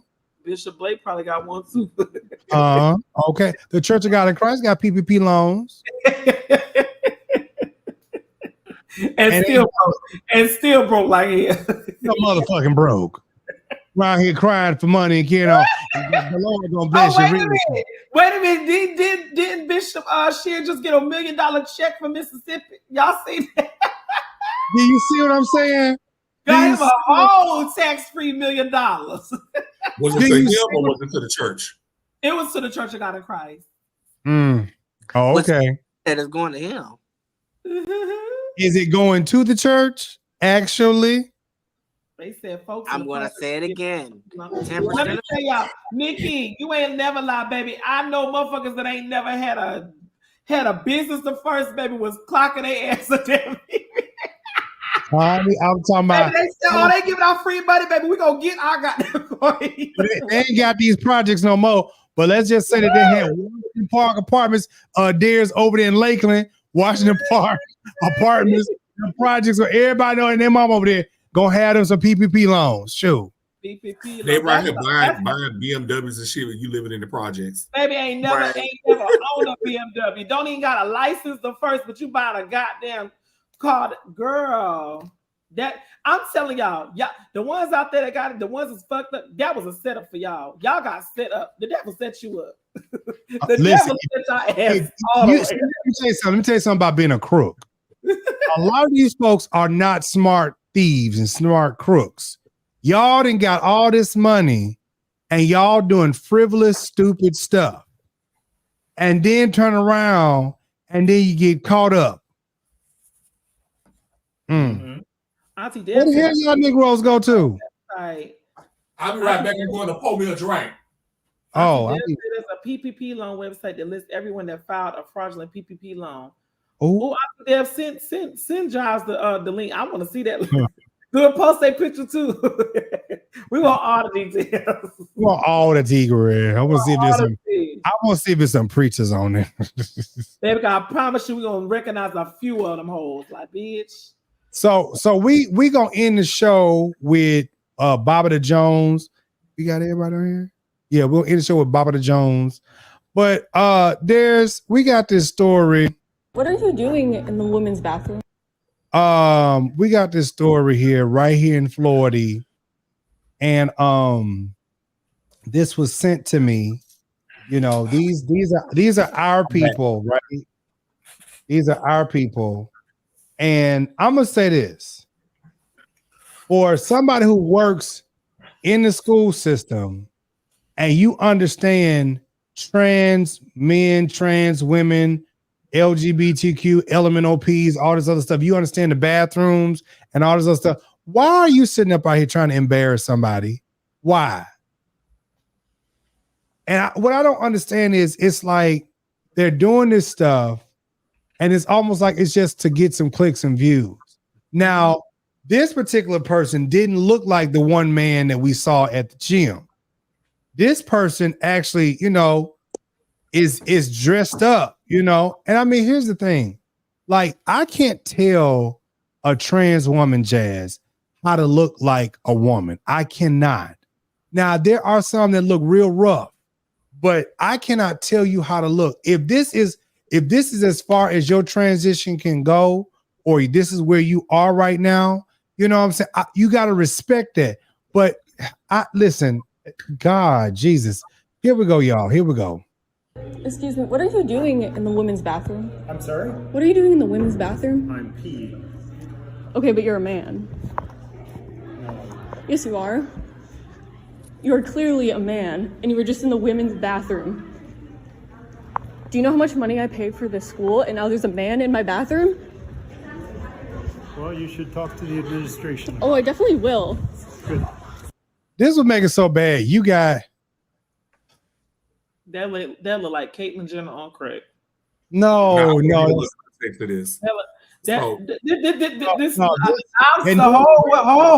a minute. Hold on. I agree with her. Yes. No, fuck it. I got to say it because that would make me mad. Look at you. Jazz. What? Context, darling. I But babe, I'm not y'all. But his voice, his look. Yes. What are we supposed to say? What like? Y'all know how I get when I get to this stuff. You're bringing you gonna burn the plane up. But I'm let me give a little background. Look, I'm gonna let Jazz go first, baby. Y'all don't want me to. Y'all don't want me to talk good. No, I just want to get some. Everybody on this. Let me sit up. Everybody on this live saw what we saw in this video. The voice was deep as the fuck. The wig was tainted. He didn't even. Excuse me. That individual did not even have the courtesy to put on makeup. And we're supposed to take you seriously as a woman. Make it make sense. So, Jazz, let me give some context and some background because go I know ahead. a lot about this. So, where this individual was, it was actually a pride event on a campus. It's a very small campus. It's a private campus. It's not a public university. They do have general neutral bathrooms on this campus, but where this particular incident occurred, there was not one. I know this individual in the video. She is actually married to a woman. The individual in the video, I know her. I know her in real life. The one with the green shirt?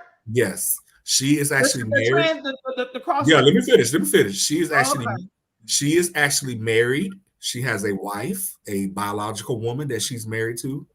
That loves and accepts her as she is.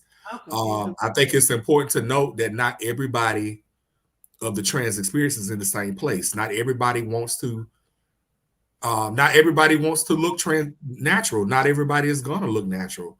Hold on, let me finish. This is a person that is 70 years old. Jesus. Wait a minute, run that back. What? She was there in a volunteer capacity at a pride event, which so this person who filmed the video took it upon herself to engage this person. I like the way that she handled it because she didn't get nasty with her. She didn't try to escalate the situation. She handled it very professionally. I saw the blog that this video was posted on. There were so many negative and nasty comments. Just in general, this is an issue that has been referred to the Office of Diversity in the LGBTQ liaison on that campus, because I want to emphasize again, this was a pride event that this person was at. So why at a pride event when everybody knew that it was a pride event? So well, let me put your pause real quick, Darius. Now the video is not done, but there are other individuals, other trans and drag performers there as well. So this was an event. And I'm gonna say this, Jazz. I'm gonna say this. And now you land the plane however you want to land this plane. But let me also say this to the audience. Me, King Jives, is not responsible, goddammit, for anything that comes out of Jazz's mouth, and even London, okay, or Darius either. Okay, everybody has their thoughts and their opinions, and we have to be respectful of everybody's thoughts and opinions. Don't mean that they're right, but I'm just saying. Anyways, but this is the rest of the video. But why do you feel the need to go into women's spaces as a man? No comment on that? Do you think women don't deserve their own private spaces? Nothing? Really? Do you support women's rights? No? Okay, so there's just a man in our bathroom. That's the harassment. So that the University of Tampa allows this. We also have drag queens as well. I want to know what this person looked like. It's so ignorant because you know what? Had it been a black trans woman, she might have got her shit knocked out of her face. She might have got the fuck knocked out of her. Cause bitch, you roll up on me talking that bullshit. Bitch, I'm gonna clock the shit out you here. Who the fuck you talking to? No, this is not USF. This was the University of Tampa. Child, you rolled up on the right somebody, ma'am. You little white girl, you rolled up on the right somebody. The white right somebody. If you would have got your shit out. This trans woman is walking away. She's not trying to engage. This woman is following behind her. She's baiting her, trying to instigate something. And on top of that, Jazz, here's the thing. Jazz. I'm just waiting for my turn. I know. Jazz, you're a trans woman and you're beautiful. You have not had to work hard at your looks at all. Now, that's not everybody's story. And I've been saying this to you since jump. You have, and I think that has been, something that has benefited you. You've not had to work hard. You know what I'm saying? And I know grimace looking motherfuckers always try to come at you, but again, Jazz, you're not clockable. You know what I'm saying? And so it's like, because you're privileged in that matter, it's like, to me, sometimes you don't understand the fact that everybody's not where you are. Right or wrong? I'm listening. Some of these girls will never be where you are. I'm London. Interesting. Yeah. Some of these girls will never be where you are. They just don't have it. This is my thing. And I'm trying with your no leg ass. I'm gonna let Jazz go. This is my thing. I feel the same way about Caitlyn Jenner. Well, girl, we all feel the way about Caitlyn Jenner. But wait a minute. I think Caitlyn just started this trend. So where they feel like if Caitlyn can do it's like anything, it's a fad. When TikTok first came out, it was a trend. Everybody wanted to be on TikTok. When Instagram came out, it was a trend. Everybody wanted to have an Instagram.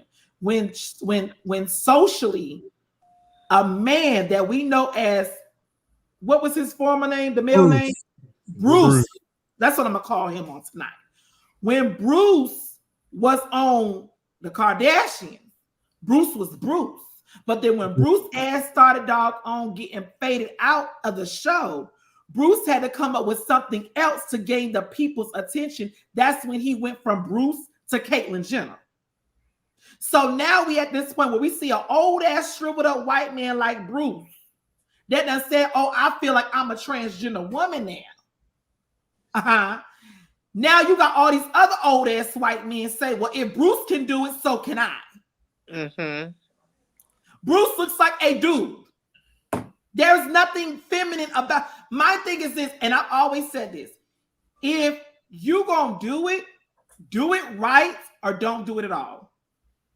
That's it. That's all. That's all. That's what we're trying to get you to understand, Jared. No, you can't make me understand that. You can't make me understand that, Darius, because the thing about it is, I'm in this lifestyle. This is my story. This is my lifestyle. That's your story. That's not that person's story. But if she's calling themselves trans, that is a part of me because I'm trans. Yes, but that's not how she views the way you view yourself. How are we supposed to? I'm saying this because I know this person in real life. No, how are we supposed to address this individual then? Well, here's the thing, Jess. It ain't even really about how they look. It's about the question. How are we supposed to address? You address them the way they want to be addressed. But he didn't even want to have a conversation. She didn't even want to have a conversation. Because she saw what it was. She recognized what was going on. That this she recognized it because not only by the physical appearance, but wait a minute. She didn't only recognize by the physical appearance, his whole dick was poking. So what do you say to that? That's confusing as fuck. If you're going to do it, do it right. The same way you have the right to look how you want to look, that person has the right to look the way they want to look. No. If I am trying to, this is what I was always saying and what I was always taught. I'm representing a woman. That's just like Here's the thing. That's the difference. Hold on. That's just like Who said you don't know this person? Who said this person is trying to be a woman? Like drag impersonation. Drag are supposed to be a female impersonator. You're supposed to be impersonating an actual. But you got people right. You got people right here with beards on. You got damn right, and that's why I said I'm confused. But if the thing about it is, you're saying that, oh, she may not be. This motherfucker's almost 70 years old, y'all say. You talking about you want to be trans? At 70 years old? First of all, Jazz, we don't know at what point this person decided that they wanted to be trans. I just gave their age for context. And they could have then, been trans. And then to add insult to injury, Jives, you said that this woman is all this individual is also married to a. I'm confused. Darius said it. I didn't say that. Okay, Darius said that that individual is actually married to a cisgender woman, a naturally born woman. Yes. Yes. Walking around. So again, that I feel where this woman is coming from, because at the end of the day, you still obviously are attracted to women. But then here's the thing, Jazz. That woman that was filming this woman coming out of the bathroom didn't know nothing about this woman. She don't know that woman is. I know this. No. What I'm saying is they don't know no details about this person's life. All they saw. You don't have, but the thing about it is, she didn't have to know. Only thing she saw is she was a woman trying to use the ladies' restroom, and she saw someone with a dick print. Here's the thing, Jazz. It was a pride event, and she was not the only trans individual who was at that event, and she was not the only trans individual who used that restroom. So what Jamar say, Jazz, in some people's eyes, you look like a man, so that's definitely not cool. I mean, and I very well may be. And guess what, baby? That's their own personification. Because when I motherfucking dress, I dress to look exactly how I'm wanting to be respected. And that's as a woman. See, let me help you out, Jamar, since you want to comment. Let me go ahead and help you out, baby. No. Jamar was in. I'm gonna go there every time. See, I don't even have no motherfucking makeup on my face tonight. Let's talk about it. Let's talk about it. I took my lashes off because I felt like it was going to go there. Baby, I am all fresh face. Okay? You do not see no motherfucking 5 o'clock. You don't see no Adam's apple. And I'm missing nails and my fingers are still feminine. Let's talk about it. Let's talk about it, baby. Let's talk about it. Well, I think let's go a step further. We're not talking about me, boo. We talking about the video that was just surfaced about this person coming out with. And you are correct in that. We're not talking about Jazz. I think the thing is to let's get away from how the woman in the video looked. Let's get away from how the woman in the video looked. This is my thing. I would be offended too if I was to see a woman restroom and I'm seeing a man. That makes anybody uncomfortable, regardless of how you want people to see you. If you have at some point, y'all have to make a conscious effort and a decision to say, how is people going to receive me if I walk out like this? Mm-hmm. A lot of this will be avoided if you look in the mirror and say, do I look the part? You don't have, I'm not telling you have to be the softest, because God knows there is look at Netta. They still call her a woman. I'm just saying, and Netta's not a woman. But I'm simply implying that if you want people to take you seriously, you have to come out. You have to. You're not taking yourself seriously, because you cannot tell me that you're looking in the mirror and you got a whole crop top on with your booty short jeans on and your whole dick prick showing, and you're telling me that we're supposed to we're supposed to come at you like a lady, and you're looking like a whole bulldagger. Make it make sense. Oh no, make it make sense. That's all I'm saying. I'm not trying to say it's not about privilege at all, because there may be days the bitch I don't feel like putting on makeup. Tonight just happened to be one of the nights I didn't have to put no makeup on. But guess what? I still look like the lady, and I'm still portraying the lady that I am. Jazz, it is how you want people to look at you. Jazz, I agree with that. What I was saying was that you don't look like how that individual looks. Now, what you don't have to work hard at, that individual may have to work 10 times as hard. Well, we didn't see it in the video. Where's the hard work? Just saying. Okay. You said it. Just saying. I'm not trying to be funny. I'm saying a fact. I think it's important to note that not everybody, when you're thinking about the trans experience, not everybody wants to look the same. Not everybody wants to look passable. Not everybody wants to look just like within the gay community. Hold on, let me finish. Just like within the gay community, you have different shades of gay men. You have different shades of lesbian. Even in the trans community, you have different shades of trans folk. And not every trans person is trying to look passable. Not every trans person is trying to look like a woman. Some of them just feel they may put on a wig, they may want to dress in female clothes. In their mind, that's what they equate themselves to. Rodrigo got a lot to say. I'm just saying, hold on, let me finish. I'm just saying some people are not going there. Some people are going where they feel comfortable, and that's where they're stopping. So, okay, go. At the end of the day, it's not gonna matter what you or I or anybody else thinks about them. It's what they think about themselves. Jazz, we're not going to agree, sis. Okay, well, London, what you got to say? I mean, I totally agree with my sister. Like, the fuck? I want y'all to understand. I get what I get. And see, even Jamar, you being disrespectful by calling the trans a him. That's his choice. So you don't even know what you're talking about, Jamar ES. So if you want to go back and forth, we can go there. Anyway, my thing is this. I understand what you're saying, Darius. Everybody does not have the same walk, but I'm confused because as we know it, traditionally, transgender women are men that is either pre-op or post-op surgery. I, unfortunately, am a pre-op. I don't want to get it cut off. However, with me even being pre-op, I still feel like there is a certain way that you are supposed to be presenting if you want someone to respect you as that is your choice. I 100% agree with that. I do. I agree. If you don't want the backlash of this situation happening, and I think Auntie Deb said it too. She said, or someone said it, well, you could have easily tucked. You came out the bathroom with your peen on the side. Maybe she don't know how to tuck. Maybe she never learned. But you... Now my next topic.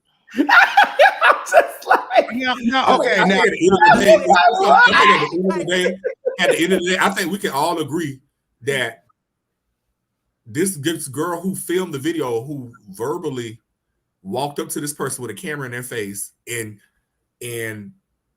really tried to instigate a situation with this person, that I think we can all agree that she was in the wrong. Now she can feel how she wants to feel.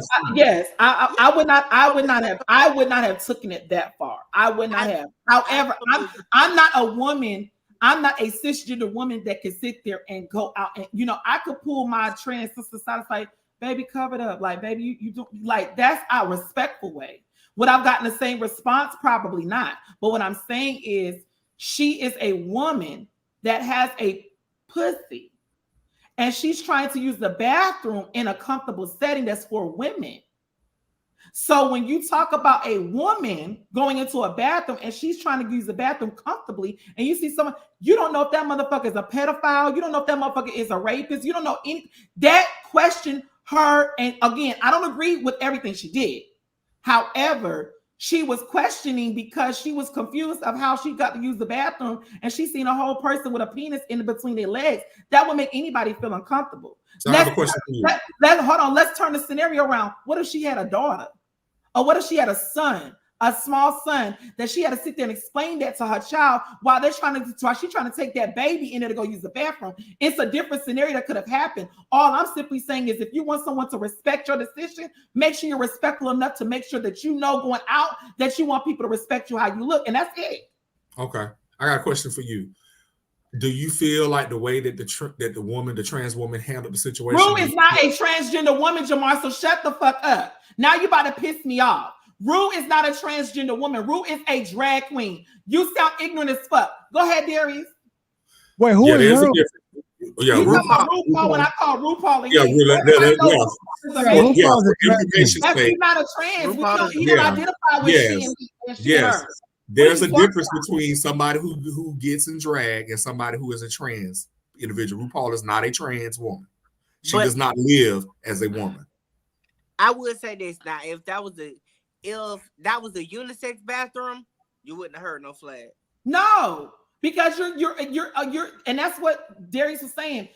There was a what you call it, Darius, a neutral. There were some unisex bathrooms somewhere. Okay, so it was some unisex bathrooms. This individual decided to go and use a bathroom specifically that says for women. So basically, you wanted But here's the background that I got. There was nobody else in the bathroom when she went out. When she came out of the bathroom, Darius, there was nobody in the bathroom. I'm just giving y'all that for context. It was not like she went in and used the bathroom and there were other people in there. There was nobody else in that bathroom. Stop making excuses. I'm not making an excuse. That's not an excuse, London. That's context. I'm giving you background. That's not an excuse. That's factual. So wait, hold on, Darius. So here's the thing. Here's the thing. Well, hold on. Here's the thing. The reason why Darius has context is because he just said he works with this individual. I get it. Hold on, London. Hold on. I'm gonna let you finish. This person works closely with St. Pete Pride. So Darius obviously is acquainted with this individual. So again, he knows this person. My thing is this right here. I cannot tell somebody their experience. Now, to what Jazz said, in my mind, in my male man mind, I'm saying to myself, well, bitch, you supposed to be, a woman. You should have tucked, like, you got to tuck your dick. But again, I don't know if that person knows how to do that. I don't know, because I've seen that. I've seen that in St. Pete. I've seen that in Tampa. I've seen it around. But again, if I'm not going to help that person to learn how to fix that, I'm not like, hey, I'm gonna respect where they are. Again, that's my thoughts. That is my opinion. This seems to be a heated conversation because again, all three males. I got a question. I got one good question. Go ahead. Darius, this question is for you. Does this person, you said that you work closely with this person, does this person 100%, this is another good question, and please answer truthfully. Does this person dress like this every time you see him or her? Yes. So this person really identifies as what? To the best of my knowledge, as a trans woman. So it's not non-binary. It's not. It's why London? If you're telling me this person that you work with dressed like this at work every day, why ain't nobody said nothing? Why ain't nobody said nothing? Or even why ain't nobody y'all is Darius, why y'all ain't sitting there trying to help her out? Let me answer that. If I had noticed that, the reason why I wouldn't want to say that is because one, I represent the organization. One, that's first. Two, hold on, let me finish. I got a couple reasons. Two, looking at this person, I can probably make some guesstimations on where they are. And you have to be careful in the manner in which you approach people, particularly about subjects like this, because I don't want to intentionally offend. So I may not be the one that can address that, because I'm not a trans individual, even though I hang around a lot of trans people. I have a lot. Hold on, let me finish. I have a lot of trans friends. I know some stuff because I've been around the girls, but in today's culture, today's climate, people are sensitive. Have to be careful how you approach people. So, Robert, I'm just saying, if let me put that out. If it was me, I would want someone, and let me say this, and we had this conversation. I've had this conversation with my colleagues. I can show y'all a picture from back in 2014, 2013, 2012 of how I looked aesthetically. And how I looked aesthetically is how I wanted people to respect me aesthetically. Since y'all want to argue in these goddamn comments, y'all make sure y'all hit my goddamn Cash App. I will and we can do what we need to do on here tonight. So I'm gonna let you know that right now. If y'all want to argue in these motherfucking comment sections, hit my Cash App and I will gladly beam you up, motherfucking Scotty. And if you still want to goddamn argue in the comments, hit my Cash App, goddamn it. Now let me say this, because Jazz is gonna go on London, and there's listen, let me tell you something. It's somebody that I used to work with Darius at another organization, Darius. You know which one I'm talking about. And this person look a little bit harder than that particular person too. Again, that person chose to be trans. And this is me. This is why I say everybody on this show is different, and I respect what everything everybody says and does. I may not agree with it, but it's again for me. You see how they did. For me. I think they're so ignorant. You know, I think, for me, you damn right, Auntie Dale, you ain't seen nothing down there at all.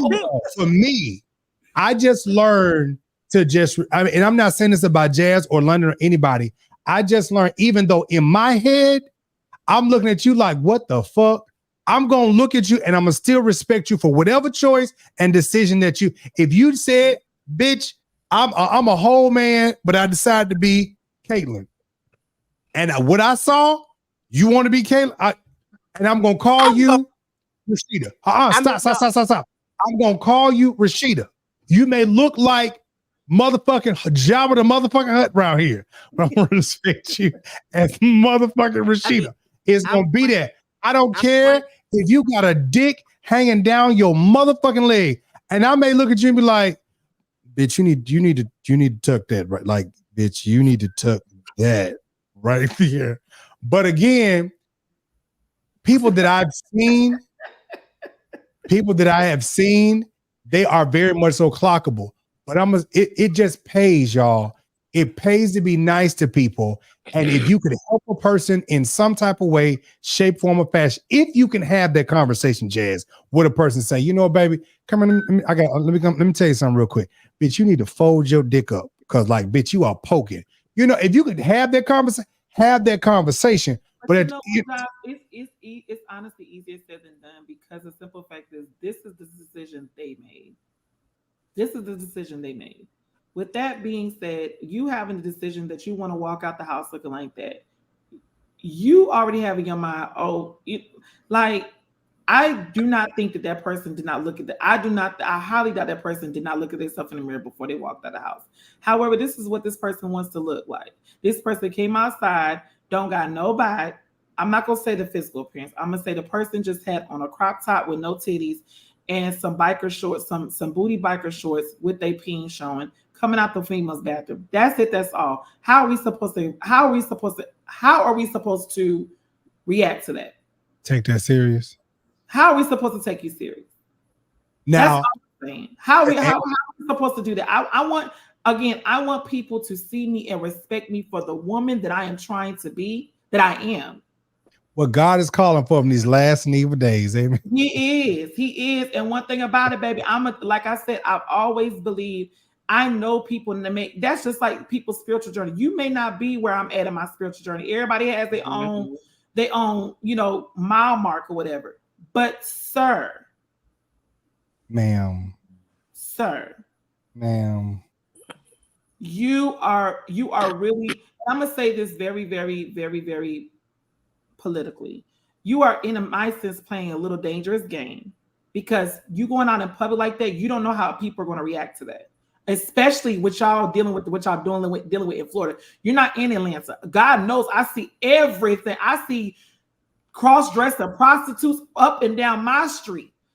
And I ain't no helping them, baby. You know what you do, baby. But I'm saying you have to also understand where you're at. Y'all have what is he, a governor? Auntie. Maybe her fell after she left out the bed. My tuck ain't gonna never show. That's all I'm saying. My tuck ain't, you're not gonna be able to clock my tea, because I want people to see me as what I am trying to represent, and that's a woman. That's all I'm saying. That's all I'm saying. To piggyback off Jazz and piggyback off Darius and London, I do want you to finish your thought, because I think it's very. I want you to have a chance to say what you need to say. No, I'm gonna say my thought. Bitch, I was just trying to just be motherfucking respectful, goddammit. Hold on, pussy hole. Oh no, pussy asshole. Don't act like you finna just run some shit around this motherfucker. Now, what I was trying to say, you being soft. What I was trying to say was, oh Lord.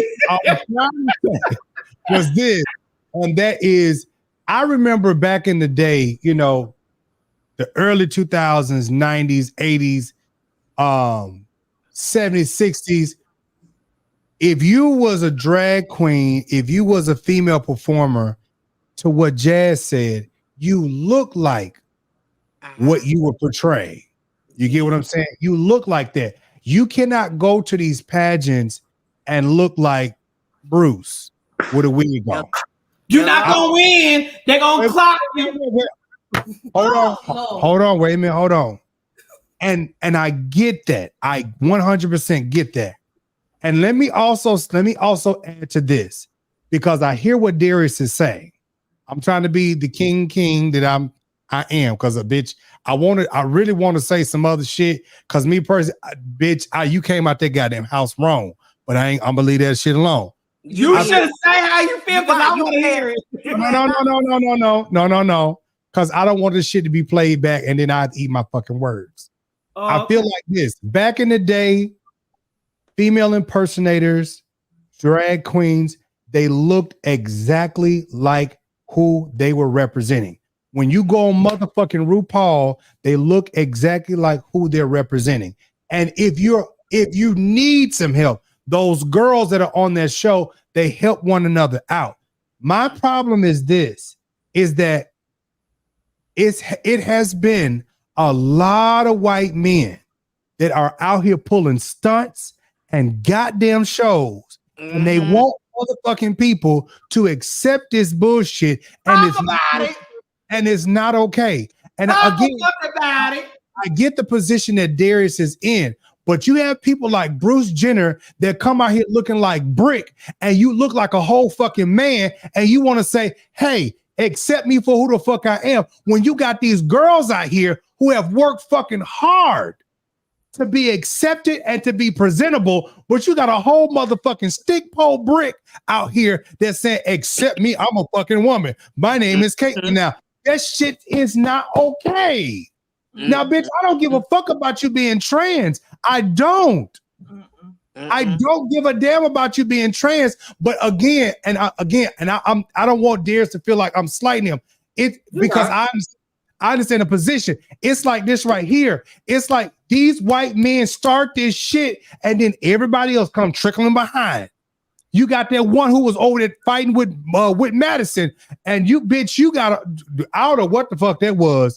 Bitch, you was a damn fool. You was fighting with Madison, talking about Madison is being mean and da-da-da-da. And I'm like, girl, you look like a man. For real. You look like, he didn't try to shave. He didn't try to do nothing. He just looked like Jabba. Motherfucking the Hut with no legs. And it goes back to what I said about 10 minutes ago. It's a fad. They see Bruce Jenner doing it, so they follow suit. It's a trend. But Daz, that's what I'm saying though. Like people who are they walk this in their life every day for real.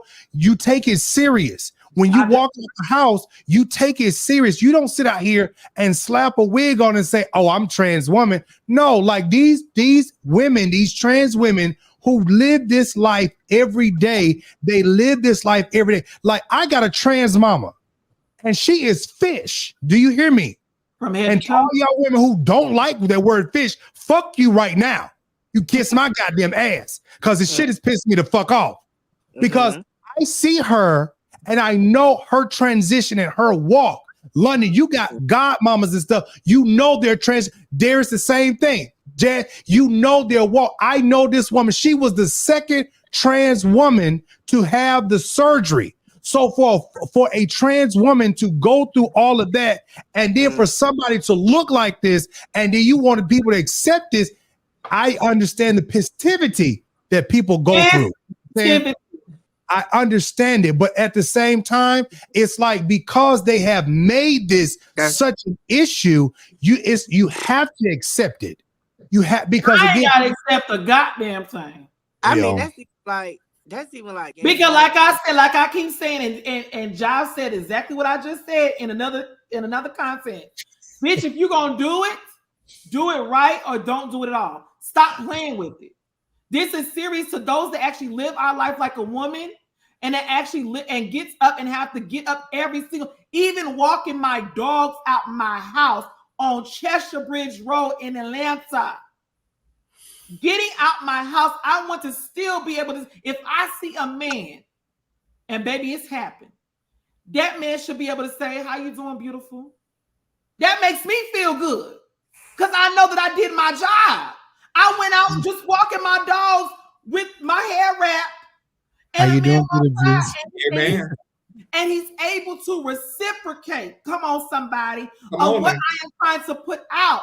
And what I'm also saying is, y'all women that's in these comment section that want to rah-rah be the cheerleader for the motherfucker, let me help y'all out. We are supposed to be a direct representation of you. So if anybody should be offended about someone trying to play the part, it should be y'all cisgender women to sit there and be offended because this motherfucker is making it seem like it's okay when it's not okay. It's not okay. It's not. And I'm going to stand by it. I am a transgender woman, and I'm telling y'all that would have pissed me off. Now, still saying the girl how she handled it, I may have not handled it the same way. I may have not handled it the same way. However, comma, she was in right of questioning why the fuck do I feel like I have to go into a women's restroom and feel uncomfortable when I see someone with their dick poking out their short.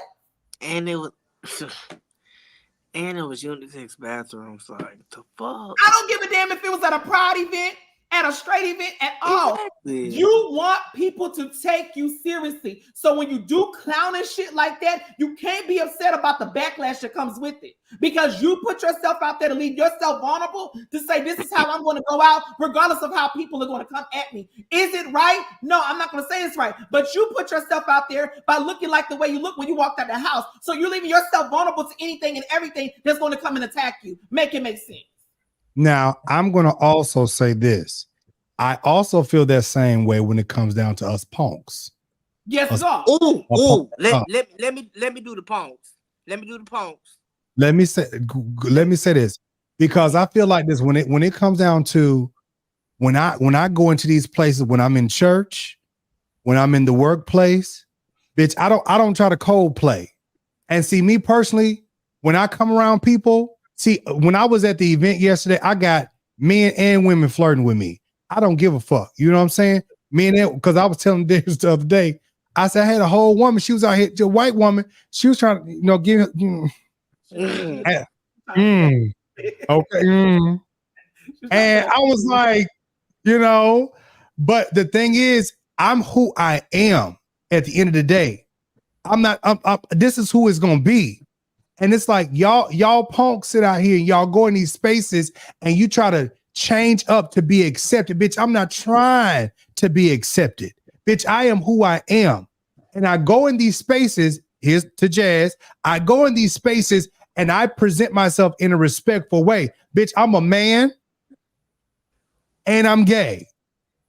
And bitch, I don't lead in with my purse. Okay? Hey, Greg. No, bitch. Hi, I'm DeMario. How are you?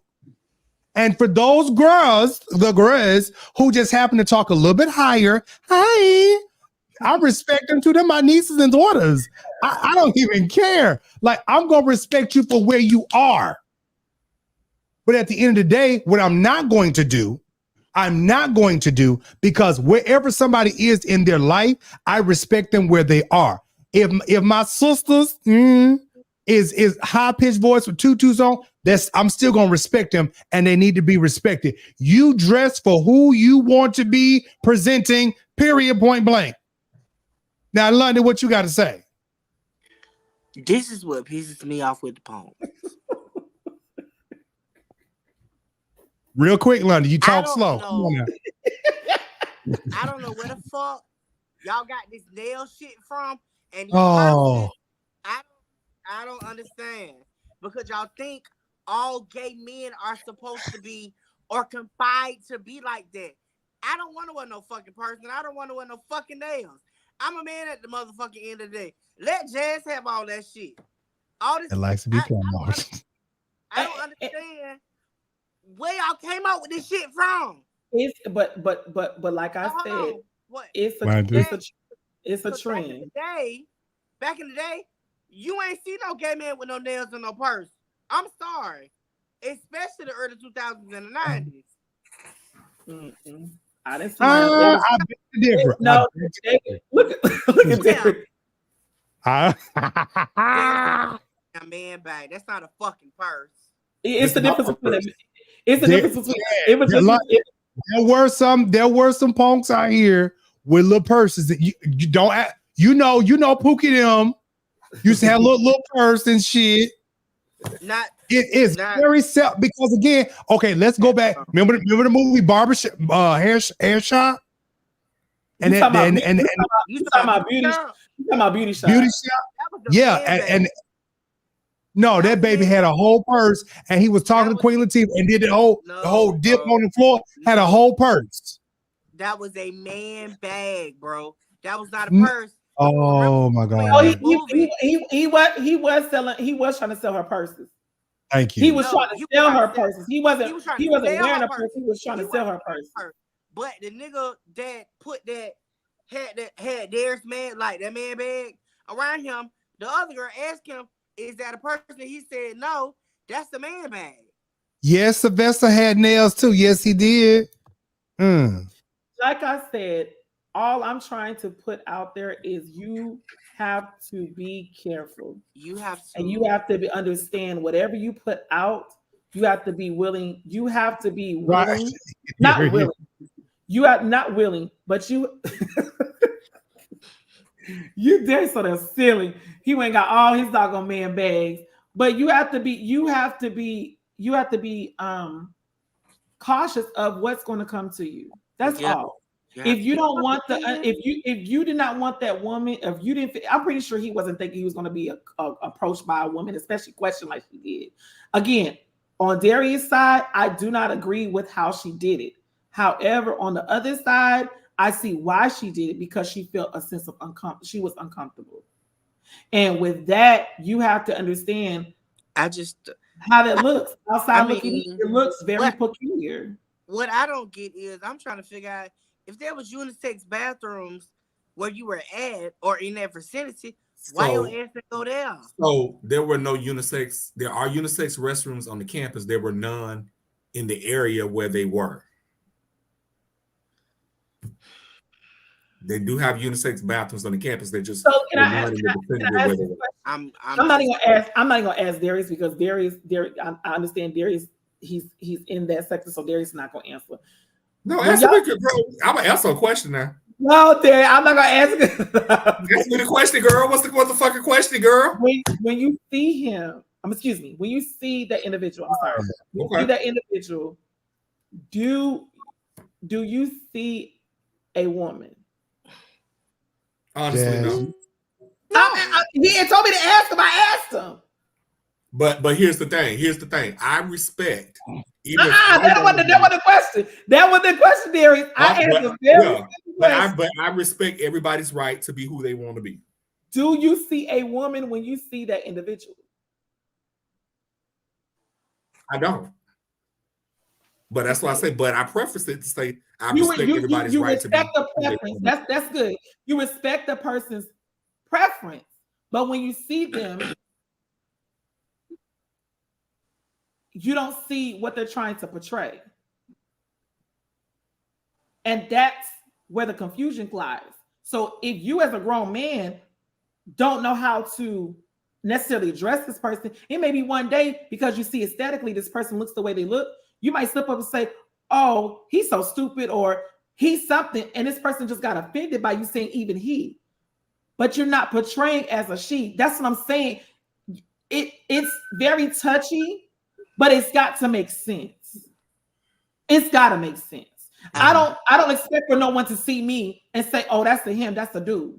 Because that's not how I present myself. Now, there has been times, let me put myself out there, that a motherfucker nigga has tried to be funny, but the reason why he's trying to be funny is because low key, he don't want motherfuckers to know the real tea that he fucks trans or he gets fucked by trans. I agree with you, his way of defense mechanism is trying to make it be known, oh, I know that's the dude. Well, how the fuck would you know that's the dude, bitch? I don't look like a dude to your homeboy. So how would you know that I'm a dude? You know I'm a dude because that's what your mind is naturally attracted to. but you don't want the people to know the real you. I think the person should have just went to the damn unisex bathroom and none of this shit would have fucking happened. I'ma stand on that. Can we talk about Bobby Brown and Tasha? No, what you trying to change the subject matter? Y'all know that's always, y'all know the trans topic is always a good topic because again, like I said, I understand what you're saying, but I take my lifestyle very seriously. I don't even think I get that. I get that. I take, so when I see things like this, yeah, we gotta get to Bobby. We're gonna get some, but we always gotta wrap, but that's the last time. I'm just saying it makes me cringe because I do work hard to make sure that I'm female presentable. I do. How is it okay that you can just walk out and expect for people to respect you? You looking the way you are. And again, like they said, Caitlyn Jenner, Bruce Jenner, he's a white privileged man. He is privileged. So he took his platform and made it something because his ass was no longer popping on the Kardashians. So he had to come up with something else to grow attention and grow a fan base because that's exactly what he has to say. Oh, Bruce Jenner can do it. If Caitlyn can do it, so can I. But we're not even addressing the fact that this individual is still married to a whole woman. So again, we're confused. You want so who is fucking who at this point? Who is the woman and who is the man? I'm confused. This shit, it's mind blowing to me because how are we so what? Like how is what? Are we talking about roles here? Huh? Are we talking about roles here now? Who?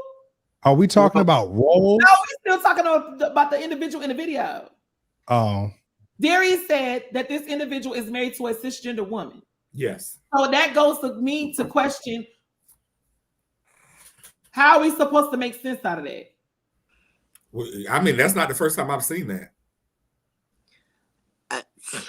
that. Calling Bobby Jones. And I think because I get exposed to it so much because of my profession.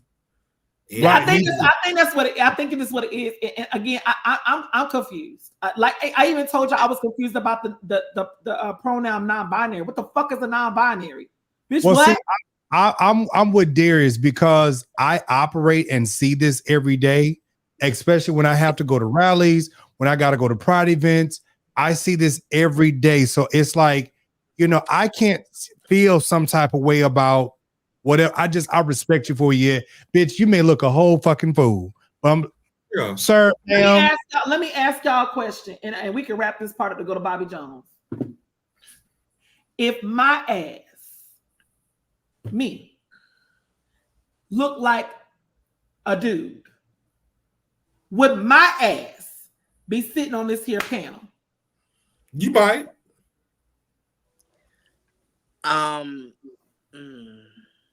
Would y'all take me seriously?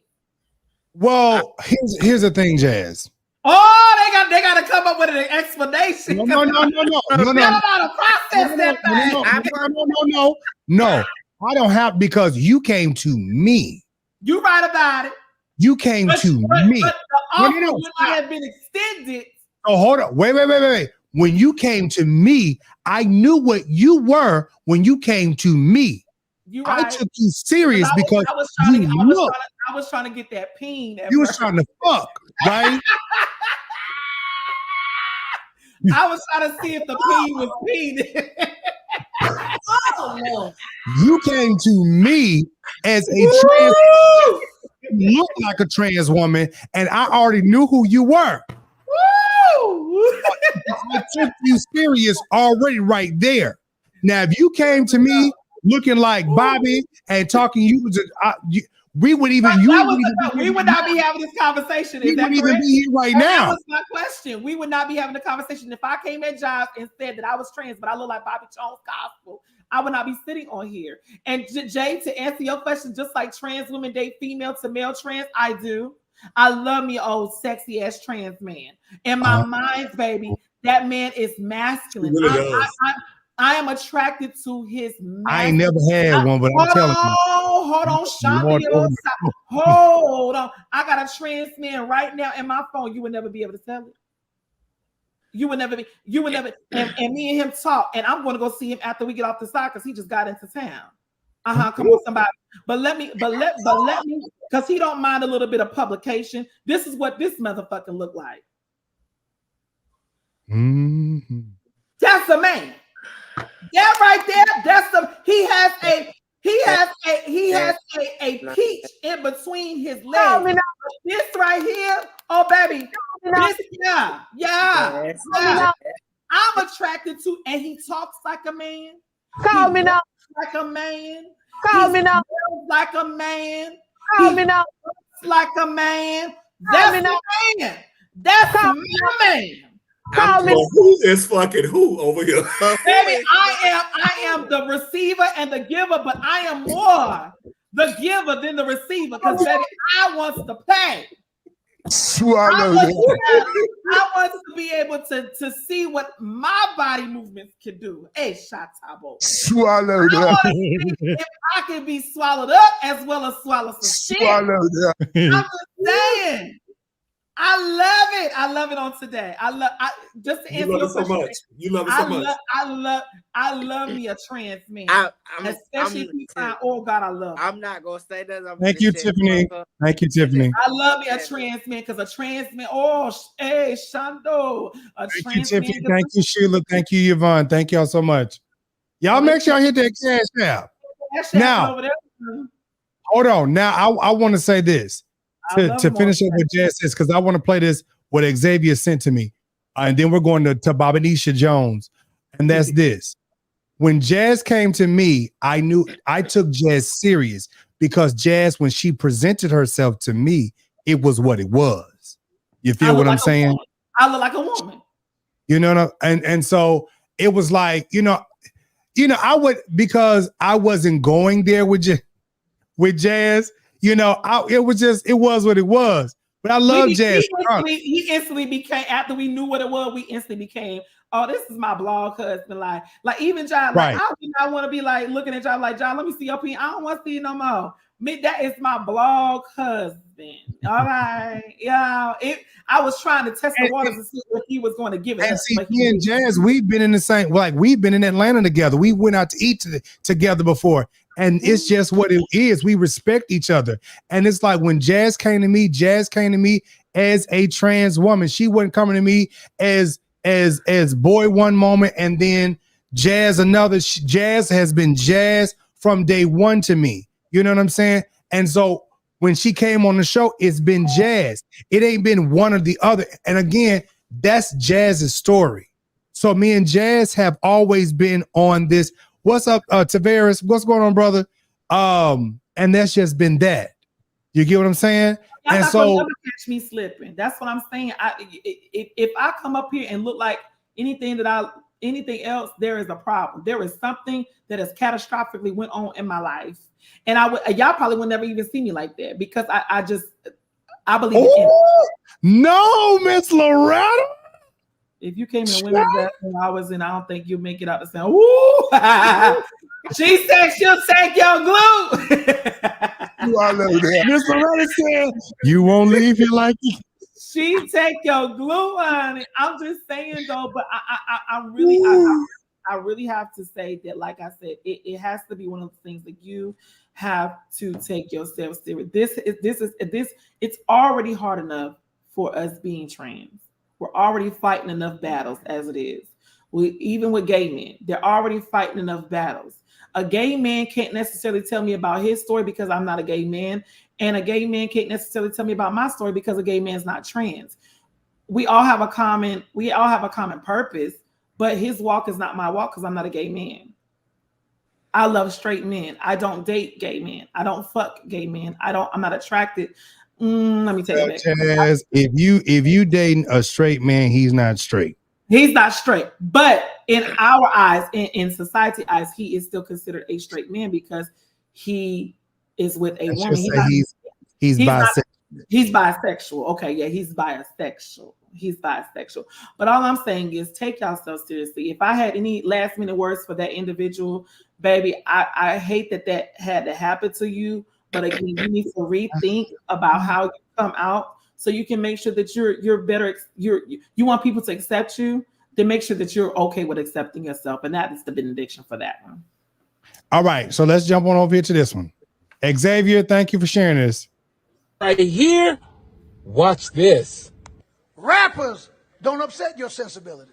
They can call the women hoes, skeezers, chicken heads, bitchs, you name it. They can call you anything, and there you go shaking your booty to them. Then the preacher tells the truth, and you get mad. Snoop Dogg can say anything he wants to. Jay-Z, all of anything they want. Be just as crude and just as mean and vulgar. And there you go riding down the street. Got you making a fool out of yourself, showing your rear end in public, showing your draws. You got that prison mentality. You're all tatted up, messing up your body. I like oh, God, preach wouldn't. And you don't get offended by that. But if a preacher stand up and tell the truth, you get mad. What's the truth? I'm confused. Yeah. Like, he was just going on antics. Like, what was the truth? What was the basis of that sermon? Because I'm confused. They said he was talking about abortion and stuff like this, but let me tell you something. What I'm so tired of about abortion? No, that was the lead up to this. This is my problem with Wooten. Wooten loves to stay in mess. Okay. Wooten love to stay. Them motherfuckers go to his church for the commentary. They get to know all of what's going on the current topics because he's gonna talk about in that pulpit. He is not preaching about Christ. His ass is preaching about damn what the hell current topics is. He needs to just come out that pulpit. Sure, he ain't going nowhere. He mad because his ass is preaching what he can't do. Daniel, don't send me this bush. You know, I am moving on to Sister Bobby Jones. But before I go to Sister Bobby Jones, I just want to say this about this right here. First of all, for all you undercovers and things that's out here looking like this, and I think Jazz did touch on this, I just want you to understand that we see you. That's what I see you. Why? Hey, William. That's not undercover. That's all the way out. This is a. Let me tell y'all not gonna play with William because William that motherfucking dress his ass off. Now, I ain't. It's a whole couch. It's a whole couch. All right. That motherfucker can look like a curtain, the couch. All you want to. That motherfucker can dress his ass off, and I ain't gonna take that away from him. William just say Beetlejuice 3 times. William gonna dress. McCray, he gonna dress. That nigga gonna dress. Now, one thing about it, he gonna dress. That's not even transgender. That's confusion. William was on LRL the other night because I did see the show and it was. I didn't watch it and I won't. It was funny to me to some of the things it was saying. It was funny, but William is not trans. He's a gay man. He's a homosexual. He's a punk of God. He's a faggot. Baby, he's a punk of hell. That he no punk of God. He's a punk of Satan. He's a POS and literally a piece of shit. He's a piece of Satan. He a punk of Satan. He's a sissy. He was mother she's so sick of sissy. She don't know what to do. She was probably talking about William. I'm sick of sissies. I'm so sick of sissies. I don't know what to do. So y'all, this we gonna lead it. We gonna end with this one. Now y'all said that because I didn't listen to all of it, but y'all said that this one was talking about Bobby Jones. But here we go. Hey everybody, it's Tasha Page-Lockhart, and I wanted to weigh in on something. First of all, let me just say that her makeup is really pretty. But she should have thrown a wig, baby. Yeah. I've been seeing in Like a a lot of bulldog. the comments concerning the sexual assault lawsuits that have been popping up here and there. The victim shaming in these comments is very sickening. Like, it's disheartening, it's sickening, it's like disgusting. This subject really hits home for me because a lot of you may know that I was molested in middle school, and I was also raped I didn't know in that. 2000, I think 3. Gang raped. Molested in middle school, gang raped in 2003. I did not start talking about this on a public level until 2013. Wow. 2000, middle school, Right. 2003. Didn't start talking about it until 2013. So just because a person takes a long time to speak up or get the courage to actually say something doesn't mean they're lying. It just means maybe they're not fearful anymore. Maybe it took them so long to process what actually happened. If it never happened to you, you don't understand the trauma, the turmoil. You don't understand what it does to you. You don't understand what it does to your mind. What it does to how it affects you, how it affects you interacting with other men, or how it affects you when it comes down to being intimate. This thing affects you. It affects every area of your life when you're violated in those ways. Give people some grace. Why would you automatically think that everybody is lying just because it's a well-known person or a famous person or a well-known name and you like their music or you like what? Why would you just assume that a woman is lying? Why?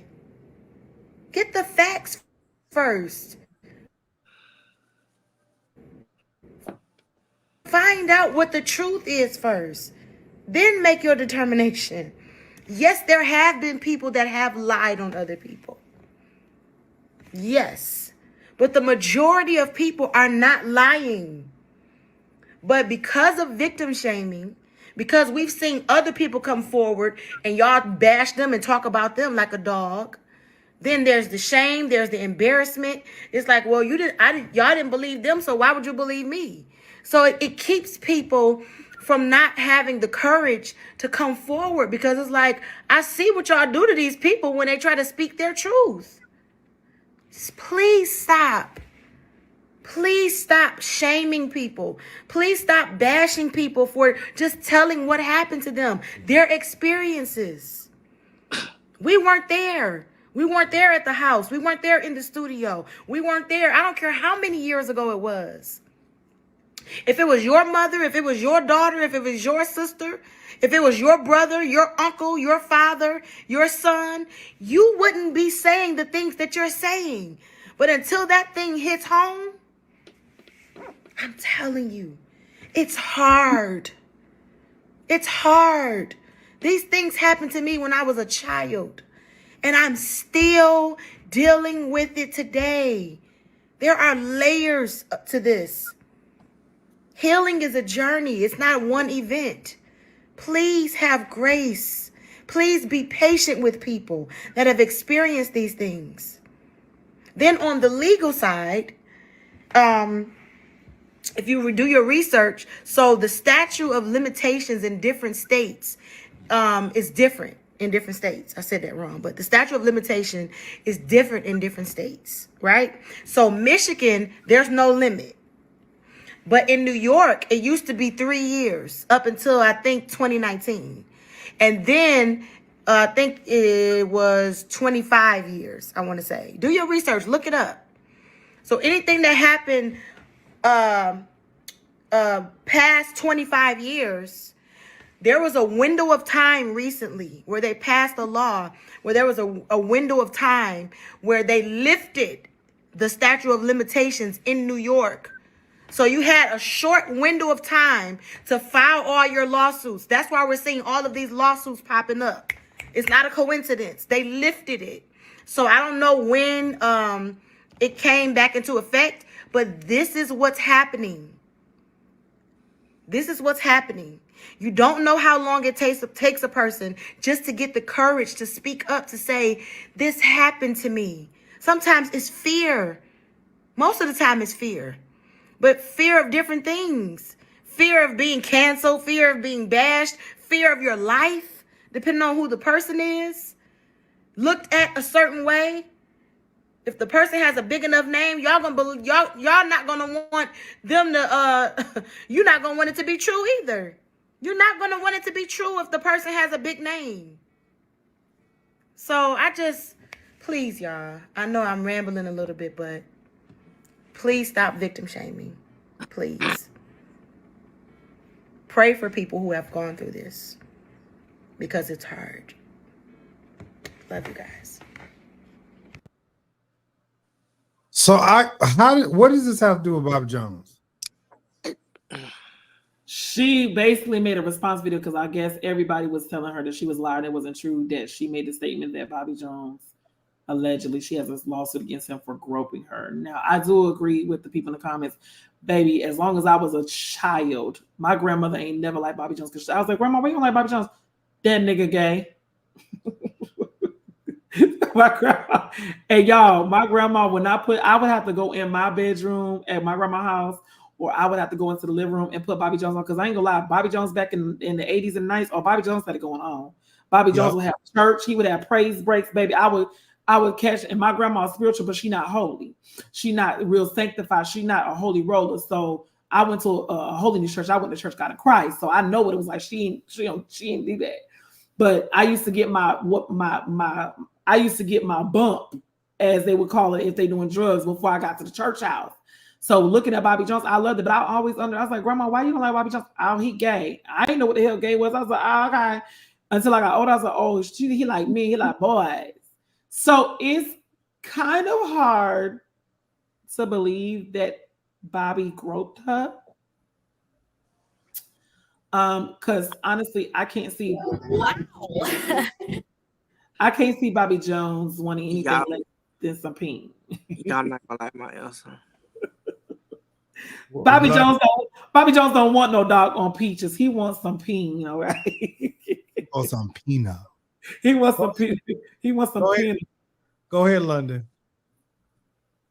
I mean, at the end of the day, I apologize that I apologize for the person groping her. I get it. But what I don't understand is, why do y'all people wait so somebody has touched you or did something to you? Because when I was growing up, my mama said if somebody touches me inappropriately, you're supposed to open up your mouth. You ain't supposed to wait thousands of years to say what somebody did to you.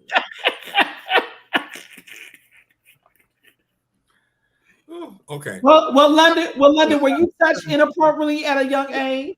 Hell no. God. Ain't nobody touched my ass. So I think they should have what, Jazz? Honey, they sure doggone touched me. All right. Okay. So oh God. We now are in the Me Too movement, where y'all so ignorant. Well, so many people are coming forward with these allegations now. I know we presume that Bobby Jones is gay. I've always thought that, but we don't know for a fact that the man is gay. We don't, for all we know, that this could have happened. I just don't see Tasha going public with this and there's no truth to it. What would be the benefit? Bobby Jones ain't even in the limelight no more.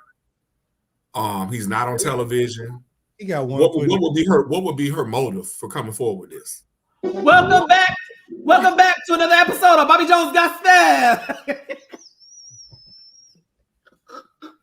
And I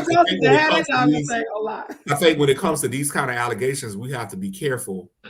One, not to unintentionally victim shame somebody. A lot of people didn't come forward for various reasons: trauma, fear, The way that they were taught, a lot of us were taught growing up, what happens in this house stays in this house, and we don't talk about it. We push it down, we suppress it. Hold on. Thomas Dobson. You said we some haters? What are we hating about? What the fuck are we hating for? Because I'm trying to understand something. Yeah, I don't know what Thomas. What are we hating about?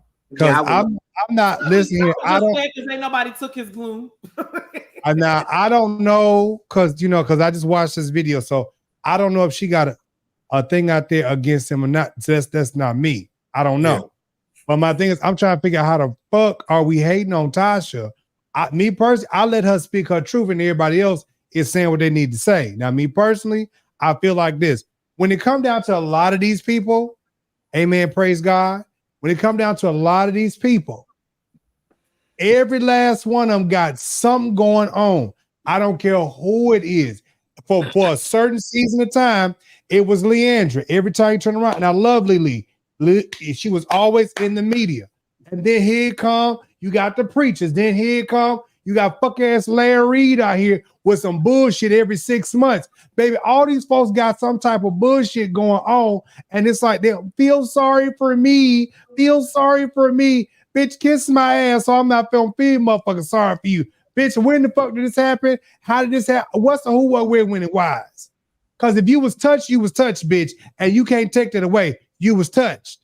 Now, if you gonna say who touched you, say he touched me. Say Bobby Jones touched me. Cause she didn't say anything about Bobby Jones in that statement. She alluded. But bro, at the end of the day,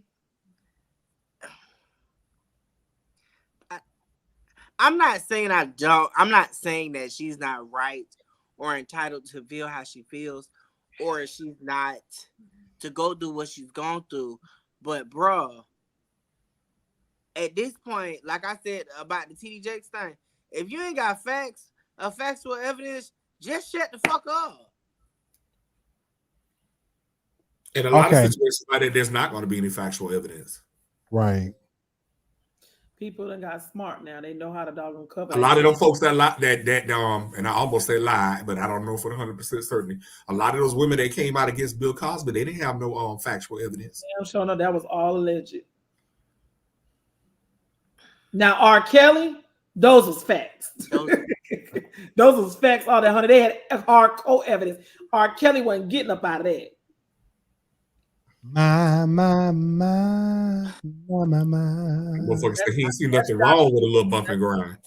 But I'm just saying, like, if that, I'm sorry if that happened to her. It's just, again, it's kind of hard for me. It's kind of hard for me to believe that Bobby Jones.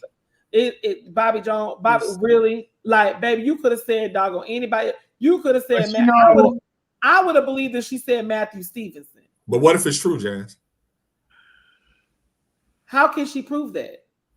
No, I'm asking you, what if it turns out that what she is saying is true? How would you feel then? How can she prove that? I'm not saying how she can prove it. I'm asking you if it is determined that he did do this, how would your opinion change? Yes, it would. If she had hardcore evidence that that's what happened, but you're talking about a man groping you. Like, that's very direct to say, oh, this man touched me inappropriately. This man actually took his hand, the one that he does this with. He took that hand and he took that that feminine hand and he groped her pussy. Now, he might have swayed his hand around her back, but you're telling me that Bobby Jones Christie took his hand, Christie, he walks around like this with, and took it down in her vagina and groped her coochie. Huh?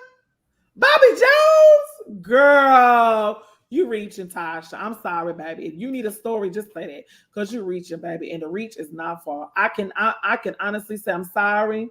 You're going to have to show some hardcore evidence, and I don't know how you're going to do that, but to say that Bobby Jones Christie groped you, no, God. And the thing, y'all have to think about it too. Let's be honest. How long has Bobby Jones been around? Bobby Jones was out since He was out since the 70s.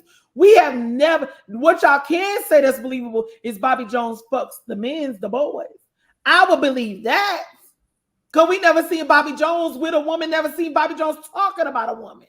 So y'all want us to believe in all these years from the 1970s to 2024 that Bobby Jones actually groped Tasha Page.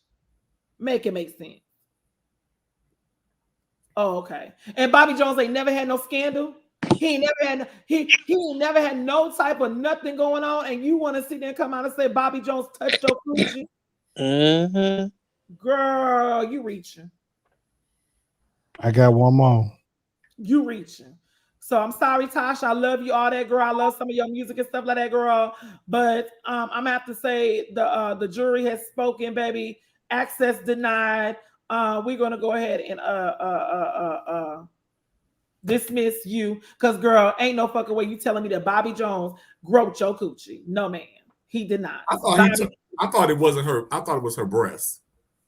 Groping is there's only one groping, brother, and that is your coochie. When they were saying that, dog, and let's just say if that was the case, y'all was hugging, baby, your chest gonna touch his. What? Bobby Jones ain't gonna grab no titty.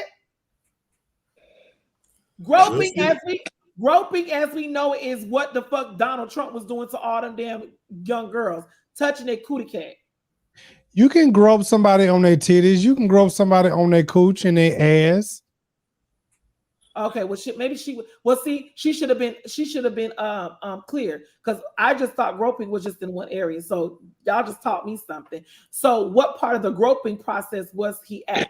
Did he grab her ass? Was his ass? Was her, when he gave the hug? Did the hand go a little bit low to the back side? Did he grab her tit? Like, how would you grab somebody? Like what? Like, girl, I don't know, but I just know if you're somebody that has had trauma, if you're somebody who has been sexually molested or raped, why the hell would Bobby Jones want somebody's titties though? Earlier in your life, Jazz, and then, and we know this. I mean, statistics show this that people that have had experiences like that, they hide. They don't tell people. They can go years, and what happens is this stuff goes with them into life, and it influences how relationships, how they deal with people. So I hope it's not true, but if she is pursuing this, I hope she has a witness or somebody that can validate what she's saying. Somebody said, "Baby, your trans are showing thinking groping is just vaginal." And I don't give a damn what the hell you say, baby. I thought groping as we knew it was just because that's all I knew about groping. But I don't grope people, so I don't give a damn. The hell you talking about freely? Okay, now we're finna go to this one so we can move on. Right here, watch this. And who would have thought we'd ever live to see a day where men are beginning to paint their fingernails with color fingernail polish? Oh, they doing that. Well, I let my daughter do it because she's a little girl and she just wanted to paint daddy's fingernails. Well, how about being a good dad and say dads don't do that? Bitch, you got on clear. That's not for dad. That's for mom. That's not for dad. That'll help her in trying to find a husband down the road. And look at all them sissies in the doggone stand, huh? All them sissies. All them sissies. All them sissies back in the bag. They standing up because they don't want nobody to look at them because they sitting down. If I get a good cuticle and a little good hand waxing every now and then. Ain't nothing wrong with getting yourself, pampered and done right. With that. I did start asking the question, and my best friend used to do it. I don't know if he still does. I haven't seen him do it in a while, but my best friend started getting like nail design. And I wonder who started that. Again, that was a trend because men was not doing lines and stuff. Yeah, men were not doing that. Men, you barely see men getting manicures. So now they done made it.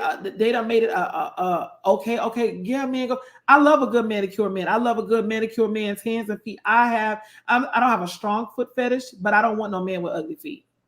That's not gonna work for me. I love a man with pretty feet. Like let me massage your feet, baby. I don't want to run no rock crushers. However, I do happen to question. There's a guy that's in our ballroom house that he says that he's a straight man, that he loves coochie.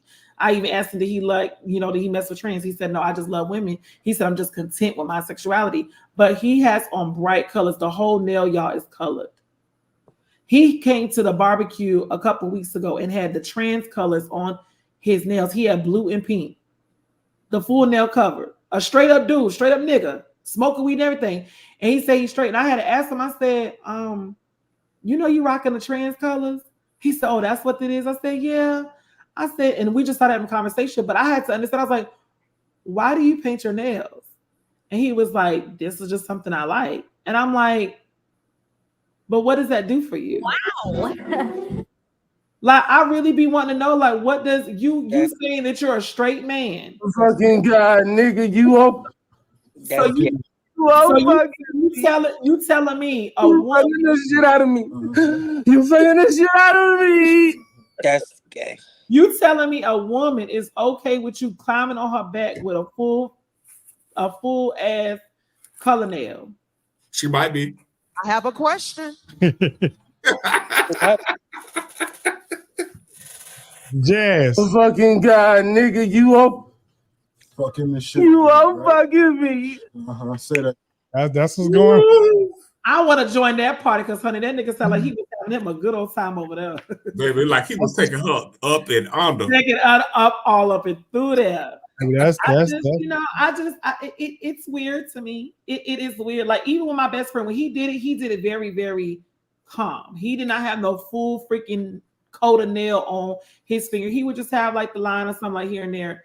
But to see a full-fledged straight man have straight cut, you know what? I know who it came from. Remember that dude from Love and Hip Hop LA, the one that had the dreads? What was his name? The light-skinned one with the dreads that always used to wear the glasses? The hood, the wannabe hood ass nigga, the real light bright nigga that was dating that real pretty ass woman. I know you're talking about. And the mom, remember, the mamas was ghetto as fuck. Both his mama and her mama was ghetto as fuck. I know you're talking about. But he had on full-fledged doggone Hey, fingernails. W, send me a cash app and I'll send you that video. Not I cash up the Jives. I need that video. I'm hollering. Not that you play it for content. I'm hollering. Everything for sale. Not that you want to go over there and grope yourself looking at the video. Cash at me and inboxing so I know what to send it to. Anyways, y'all, we getting ready to get up out of here. Make sure y'all hit that Cash App, support the show. Hit the Cash App now. It is 290 people on, and y'all everybody give $1 to everybody. We will be satisfied with it. Please, don't give $1 though. Y'all give more than that. Go ahead, Jives. I'm sorry. A1 is his name. A1 is his name. A1. Showing up in. Y'all knew I was talking about A1 ass. So I need y'all to go ahead and hit the Cash App now. Don't play with it. Don't play with it. Hollering.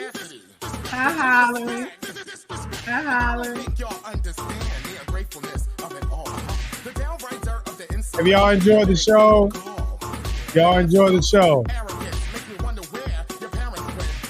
yeah, Jalon, you can send a Cash App for the video.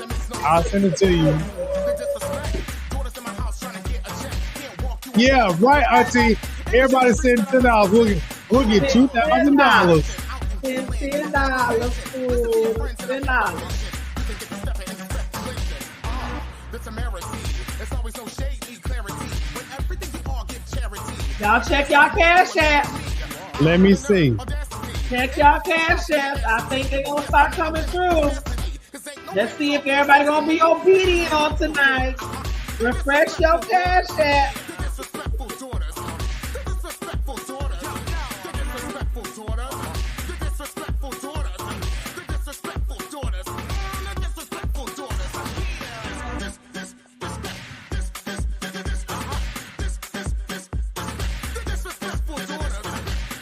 All right, so.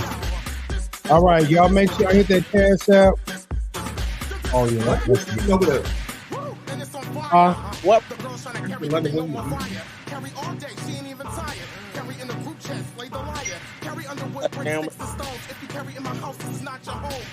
9 months and I bet you, baby, I'ma carry like Orisha at the break. Rock a bar, baby, smoke some treetops. Ain't no way of knowing when the cradle will drop. If you ready, competition, go and open the spot. Got a couple new kittens and they looking to rock. All right, y'all. Y'all make sure you hit that cash out. Y'all support the show. Listen, hold on. Let me pause this music real quick. Let me say this. Let me pause this real quick and say this. If you all enjoy the show and y'all complain to their inboxes, because y'all be sparingly coming to mind with that shit, because y'all know I don't be on that type of time. Y'all complain to them about us coming on, watching the show, giving y'all content, coming on Fridays and stuff like that.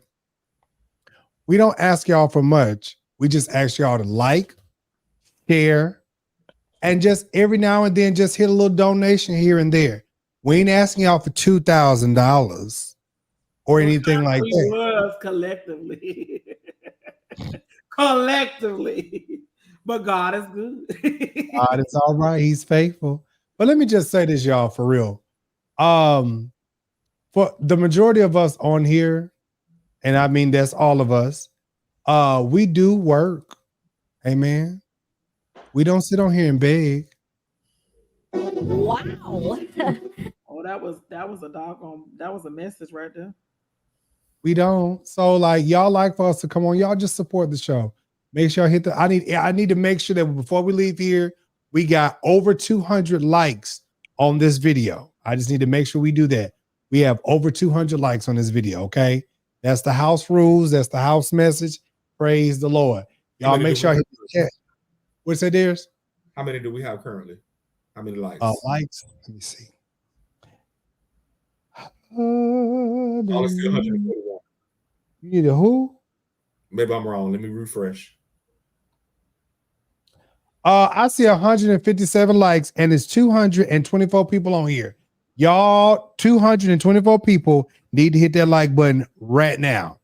Right now, y'all. Y'all don't do that. And if you watch it from the bushes, I don't even know why you come over here. I don't even know why you do that. But they I don't know since they're here. Hit the like button. Damn it. Hit the like button, Grimmix. Right. Y'all come over here being doggone what you call it? Y'all come over here being doggone just are y'all reporting back to headquarters? Yeah, that's what they're doing, child. You know, whatever. The Dallas corporate office. Baby, y'all reporting back to headquarters. Dear Jet, the no leg office. So, anyways. Can't nothing about it. If y'all have enjoyed the show, please make sure y'all hit that like button. Y'all make sure y'all share the video. And like always, we are out of here. We're out of here, y'all. Y'all in the we're gonna find a little thing.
Always want to be playing on my